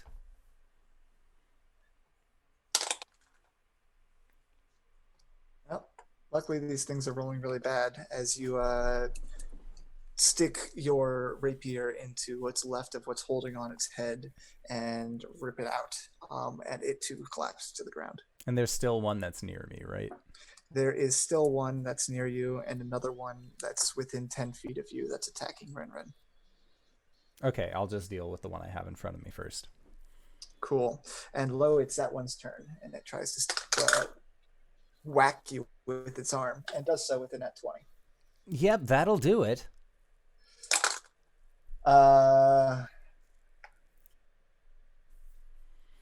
11 points of bludgeoning damage. Ooh, my bones. And that is its turn. It is RinRin. There's one behind you and one within 10 feet attacking Tesh, and you see it's, heavily swinging its arms and just whacking down on it, like his shoulders and neck. She's going to take care of the one that's in her fighting range. So she's going to make 2 attacks. Okay. Both are above 10, but Okay. not by much. That's good enough. You have to make a 9. Oh, okay. For 8, 12, 13 damage total. 13 is pretty good. Is it still up? Oh, yeah. All right, I'll use another key point to do another attack. Yeah, this Fury one of- was pretty fresh. Yeah. So that's 2 more attacks. Yes. Heck yeah. Oh, that's way above. That's a 16 and 17 on the dice. Ah! Hell yeah. Aha. 12 damage total. Okay. It is still up. I'll hiss at it. Awesome. It moans back at you. Baz, there are now 3 more of these creepy crawlies upon you. How many are in melee with me? 3? There are 3 in melee with you. They haven't had a chance to attack yet. They just stumbled very quickly towards you.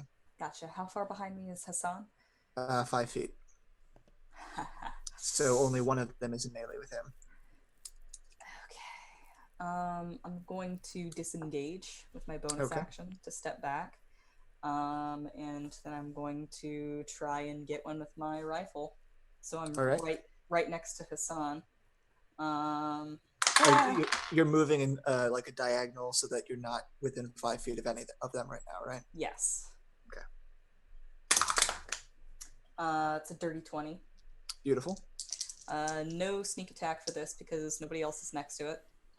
If you target, there's one within 5 feet of Hassan that you could use to target instead of. I would the love others. to do that. I have my Yeah, absolutely. cane out. Uh-huh. All right. 17 piercing damage plus 8 sneak attack damage. 17. So And he takes a that's step back, kind of looking at the 3 in front of him, and then he glances over at the one next to Hassan, swings the rifle over, and blam! cool. Again, you place these shots really well. You know where a vulnerable part is on a person, and blow off half its head, and it's still up. Guys, these things are tough. after you is the one that's attacking RinRin. That is also just barely up. It tries to hit you for a 22. That And hits. does 6 bludgeoning damage against you. Okay. Next is Hassan. There's one within melee of you, 2 more are 10 feet away. The rest of the party is, I think, at this point, 20 feet away. Baz and I are gonna do this really awkward dance where I get behind him. I'll take the attack of opportunity. Okay, you're going to take the attack of opportunity. That's good because he only rolled a 11. What's his modifier? No, that's it. Oh, okay. I already added the modifier on. Okay. Gonna look over at Tesh, cast a healing word at him. At 2nd level. Actually. Don't worry about me. I'm totally fine. Actually. The giant Titan boa drops down onto the ground and starts snaking its way over to Tesh and rings around him protectively as I cast Healing Spirit. Ah. And tell me, what does Healing Spirit do again? Well, don't mind that. You call forth a natural spirit to soothe the wounded. Using the spell, until the spell ends, whenever you or a creature you can see moves into the spirit's space for the first time on a turn or starts its turn there, you can cause the spirit to restore 1d6 hit points to that creature. No action required. The spirit can't heal constructs, blah, blah, blah, blah, blah. So basically, on my turn, I'll move it over so I can heal him. So, sorry, is it only a 5-foot space, or Yeah, it's is basically on him. You have to Okay. move into the spirit. So yeah, okay, awesome. But on the initial cast anyway, that's 2, 3, 4, 5, 6. 12 points of healing to Tesh. Oh, thank you. That is rather helpful.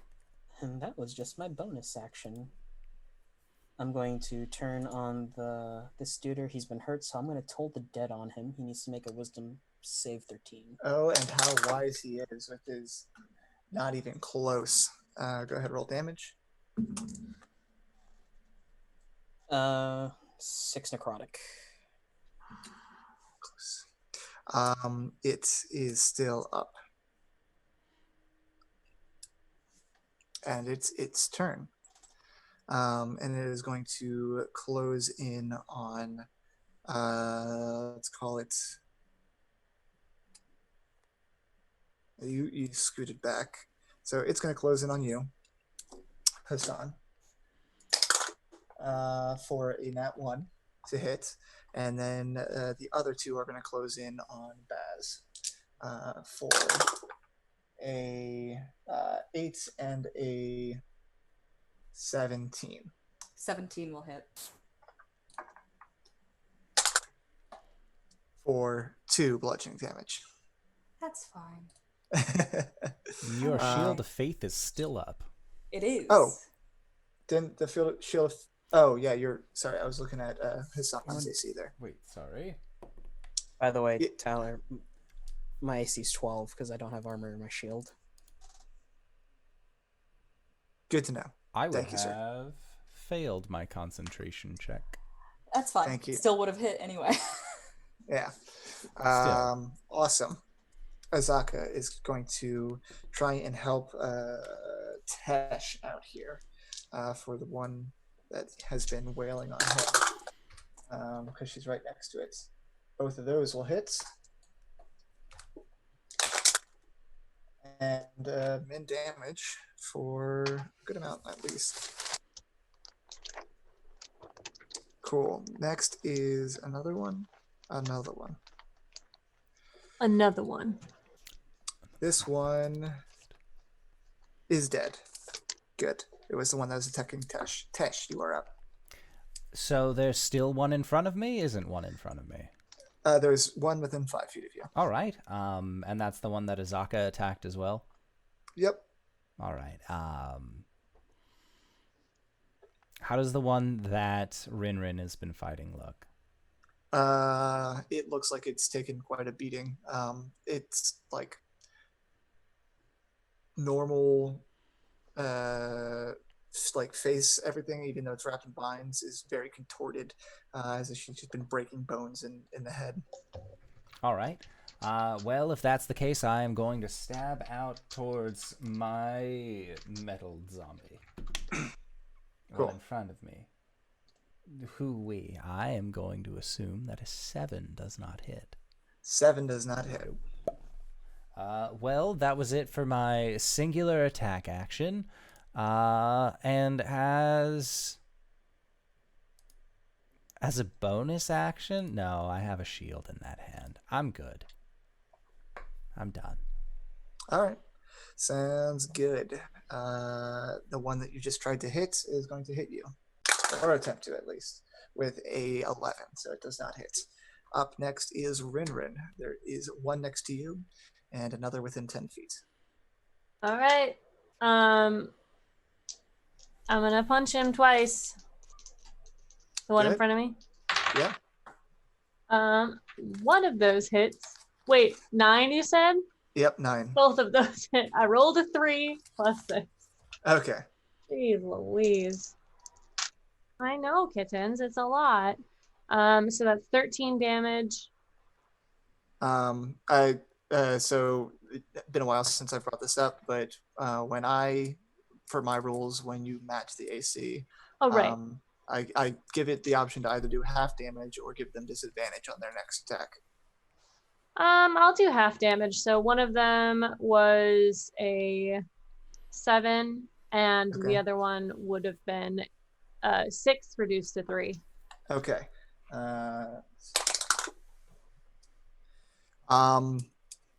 You go at it, and you're pretty sure these 2 hits will take it down, and it stumbles back a little bit, but catches itself before falling and lunges back towards you. I guess I'll spend another key point to flurry of blows this bitch. Woo! God damn. I literally, if I roll a 2 or a 1, I can't hit them, but I've been rolling like 4s and 5s mostly, so it's like I still hit them, but not by a lot. But you feel bad. Yeah, right? Right, All right. One Tell at me a how time. much damage. Yeah, one at a time. So one of them's 8 damage, Okay. and The first attack, even though it stumbled back and kind of rears back up like it's about to swing at you, you're like, why won't this thing die already? And hit it again. And finally, it just crumples and falls to the ground. okay, I'm gonna give myself 7 temp HP because of that. Nice. As ichor from it kind of flows back up into RinRin. Gross. By the way, Gross. LB temp HP doesn't stack, so you're only getting the 7. Yeah. Yeah. Okay. So, and then I'm gonna move up to the other one that's still alive and use my other attack for that one. Yep, absolutely. And you And- said that one hit, so go ahead, roll damage. 7. Cool. Odd numbers are the worst. I can do math. All right. That removes that one from the initiative, but it's still Baz's turn regardless. Hello, There my are name's two Baz. more in melee with you. 2 more in melee with me. Yep. Any in melee with any of my friends? There's the one that you already shot, melee with Hassan again. Mhm. And because of the way you guys have been maneuvering, one of those is still in melee with him. So there's 2 in melee with Hassan and 1 only in melee with you. Okay. Or- There's 2 in melee with you, but only one of them is not in melee with you. Is there a place where I can maneuver to get away from, to get 5 feet between me and any zombie? You guys have been With backing further and further away from the rest of the group. You could maneuver around them and park yourself in the middle of the 2 groups that are fighting. Yeah, that sounds great actually. I'm going to like do the awkward dance with Hassan again, and say, I don't think you have exactly the right idea of what kind of fighter I am. and I will scoot underneath one of the zombies' arms, turn around, and line up a shot with the one that I had previously shot next to Hassan. Yeah, absolutely. 12. Yep, hits. All right. That's going to be 17 piercing damage and 7 sneak attack damage. Cool. That does more damage than it could possibly save out of. So you blow that one's head off. You have fired 3 shots. I have. 2 more, and you're gonna have to reload. That's true. I'm keeping track of that. I'm also keeping track of all of the bullets that I'm spending. Good, because I'm not keeping track of that. Which I have a limited amount of. Sure do. Hassan, there is one more in melee with you, and Baz slipped out of to in between the 2 groups of fighters. I'm gonna use my attack action to shove it Shove it. Okay. away from It has me. disadvantage on. Well, we have advantage on the. Yeah, you have advantage on strength checks. So is this countered by? You have to hit its AC. Basically, yeah. Dirty 20. Hell yeah. You shove it back 5 feet, and it stumbles with its friend. Hassan starts casually walking past Baz. A meat wall is still a meat wall, Baz. And you rejoin with your meat wall. There are those 2 left, and they will both spin around after having one of them being shoved and go towards you guys, and 1 attack each. For a 9 and an 11. So I don't think either of those hit. At the top of the round is Azaka. She's still helping our good friend Boyo McGee. Those both hit. She's going to roll damage. 6, 4, 10. It's hurt, but it's not going down yet. Nickel and diamond it to death. It is Tesh. There's one more attacking you, and it's you, Azaka, and RinRin attacking it. Oh, I feel very comfortable in this situation. I am going to stab it with my rapier. Do it. That is a 16. Hits. Excellent. I am going to put... How many more of these zombies are there in total? It's this one, and then 2 more attacking Baz and Hassan. All right. I'm still going to put a first level smite into this. Oh, yeah. So that is for all of the cookies. There it is. And I didn't mention this before, but his smite, it's not like a radiant, vibrant, like white lightish energy. It is like the same kind of green that his tie is on the outline of what looks like almost like a dragon shape that's just made of just this pure umbral darkness. Nice. That kind of like extends out of his rapier as he does this. And that is for 24 points total. Awesome. With radiant. You kill this one. And Tesh just cheers. Kyber be praised! And then just turns around and runs over towards where Baz and Hassan are. Cool. You help out with Baz and Hassan. They are both dealing with their own problems right now. And you come in to help. It is not that thing's turn because you just killed it. It's RinRin's turn. They're about 25 feet away. Okay. RinRin moves with a cat-like agility in front of the 2 that are in front of Hassan and Baz. And she kind of like takes a fighting stance, and then she's going to attack each of them once. Awesome. And she hits them. Gosh, I hope I always hit them.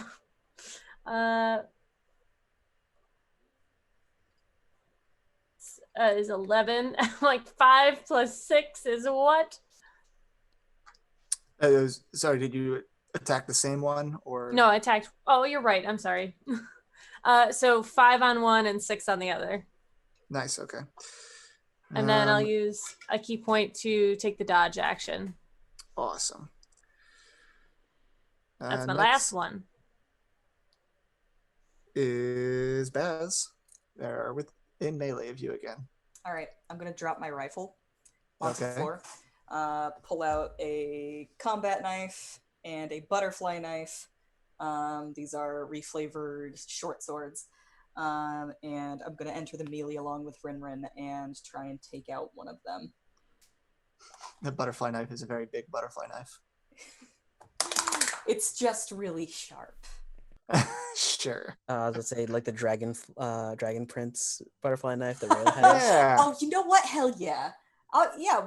Yeah. No, I'll from one funny talking elf to another. I will 100% steal that from her. All right, so a 16 on the first attack. And I'll go ahead and put the sneak attack on that. It's going to be 6 slashing damage, along with 9 sneak attack damage. And he's still up? Yep. All right, he's coming around with the other one. Natural 20. Oh, yeah. Unfortunately, this is my bonus action, and I've already used my sneak attack. Oh, Yep. well. Oh, well. 2d6 is still nothing to sneeze at. That's going to be 8 slashing damage. Cool. It is still up. What are these things made of? Bodies. Hassan. It is your turn. There's 2 left. There are 2 left directly in front of you, and you are all congregating at the same spot to try and finish these 2 off. Bonus action, I'm gonna move my healing spirit over to on top of RinRin. Okay. And can I have the zombie make a wisdom saving throw? Which one? The one Baz just hit. That's an @1. 12 points of necrotic. All right. I'm doing math. You I do that need to math. do math. I'm assuming Toll the Dead to finish this one off, right? Yes. Yep. You see it collapse under all the beating that it's been taking. You see Hassan spin his cane down and just plant it in front of him, like hand over hand, just standing there. All right. Nice. The one that's left is going to hit you with an @20. At me? No, hits Hassan. I'm standing in front of Hassan. I mean, you are amongst them. They were still within melee to begin with. Trying to protect my boy. You are trying to protect. It's difficult to protect.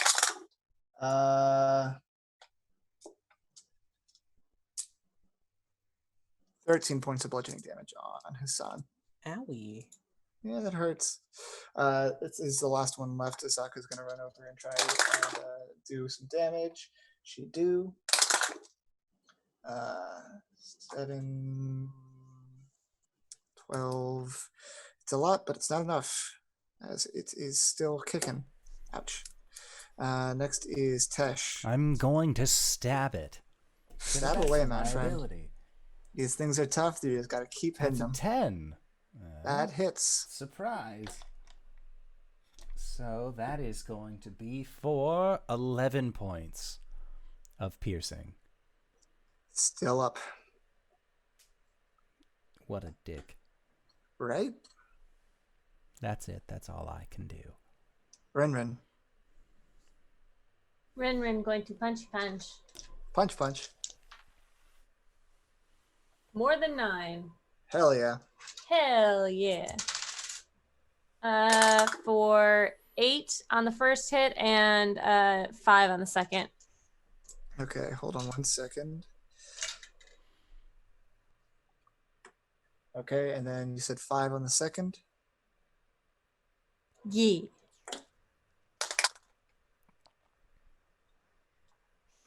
You swear like this should take it down, but it holds its ground. It does not want to go down yet, as it saves from dying. Anything else on your turn? Baz? There's only one left. Yep. I will It's attack getting it. surrounded. I will attack it with my stabby stabs. Do a stab it. 9's probably gonna miss. 9 matches. Oh. Well, I choose to do half damage then. Okay, roll that damage first. It's gonna be 8, so half of that is 4. Okay. And I'm gonna try and come in with my second boyo. Oh, does You he? should. He's holding in there. You Alright, guys, cool. imagine Caesar getting stabbed repeatedly and then just not going down. We're gonna have to discuss these guys' abilities and Knights in the Courtyard, I think. Sure will. 6 is not going to hit. No. Wait, actually, hold on. No, I did this wrong. 11 will hit though. 11 will hit. I forgot how bonus action attacks work. You do get to add your proficiency bonus, but you don't get to But add not to the damage. damage. But I will add my sneak attack to this one. Hell yeah. So that's going to be 2 slashing damage, and then, god damn it, 3 sneak attack damage. It's up. He's just got like both his knives in its chest, twisting, just like, oh, this is why I use guns. Hassan, can you finish this thing off? It is repeatedly on 1 HP. He looks at the group and just mutters, "For fuck's sake!" And he will point his staff at, or his cane at the critter and use not Eldritch Blast. Sorry, that's not me. Guiding bolt. Sir? Okay. 16. Is this a ranged attack? Yes, at disadvantage, right? Yeah, because he's at melee, or you could try and step back and. I can step back. I'll take the attack. All right. Hey, look, he finally rolled low and it doesn't hit. Cool. Guiding bolt. Kill it, kill it, kill it, kill it, kill it, kill it.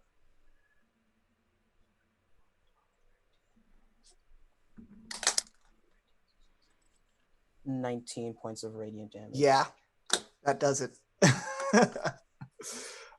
Your guiding bolt, as everyone is just putting punches and stabs into it. I imagine Hassan just shoves past everybody, and like the meaty arm is coming down. Hassan like bats it away and puts a hand up to its chin, like just caressing it. Tilts it slightly to look it over, and then snaps his fingers, and then there's a beam of light that shoots upwards. I don't ever want to hear the word caress used around a zombie. You caress it, and its head explodes. And we are out of combat and out of time. Baz gets splattered by a zombie. Hassan pulls out rubber gloves and goes, "Now's my favorite part." We keep ending on that. Just gonna end every episode with you getting ready to perform an autopsy. You're damn right we're going What? to. And with that, I would like to say thank you to Tyler for running this game. I love our Gunpowder fantasy of Tomb of Annihilation. It's so great. Speaking of things that are great, hey Tyler, where can we find you? What do you do? Hi, my name's Tyler, also known as @FrothyInferno on Twitter. You can find me here on Sundays running Tomb of Annihilation. And that's about it for now. Hey everybody, I'm RJ, but you can catch me at RJustice22 on Twitter and Twitch, where I tweet about the nerdy things in my life. You can catch me here tomorrow as Albaji and Ostafor, our new addition to the Four Keeps crew. You can catch me also over at G Game Nights on this next Sunday at 4 p.m. EST, where we're on the end trail of our pursuit for the Black Kestrel 5e campaign, and things are heating up quite a bit. I got the clothesline a noble who was using Featherfall, and he spun like the shooting star meme. It was great. Hi. Hi, I'm LBHackEmUp. You can find me at LBHackEmUp. I'm going to be playing a lot this week. Tomorrow I'll be here Wednesday or Tuesday, I'll be on G Game Night's channel doing a special guest appearance as I think I'm going to be Abaddon, my nightly character. But Wednesday, I'll be on Nerd Inversion's channel. Thursday, I'll be on my own channel. Lauren wants to play a horror game. It's going to be fine. I'll be fine. And Friday, I'll be on Dammit Barry's channel. Saturday, I'll be off, sleeping, hopefully. And Sunday, I will be doing double duty on G Game Nights and here. DanaeKeener.com. Speaking of DanaeKeener.com, hi everybody, I'm Danae Keener. You can find me at DanaeKeener.com. I do nerdy drawings mostly related to D&D and a lot of things on this channel. I play Coriander the Elegant Paladin on Mondays, and I play as Baz the Drow Rogue on Sundays, and then sometimes there's a magical moment where we have a game on Wednesdays once a month for our Monster Noir game where I play as Ruhaka. Yeah, DanaeKeener.com.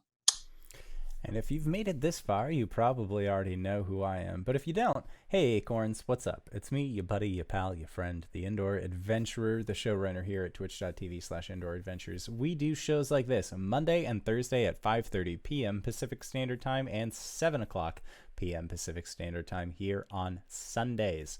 If this is your first time joining us and you liked what you saw, consider going to youtube.com/Indoor Adventures, where you can get access to our entire log of after shows and or just VODs. All of our after shows go to patreon.com/Indoor Adventures, where we do a little thing called Nights in the Courtyard, where we answer questions not only from the community, but also from each other. And as luck would have it, that is where we are heading to now.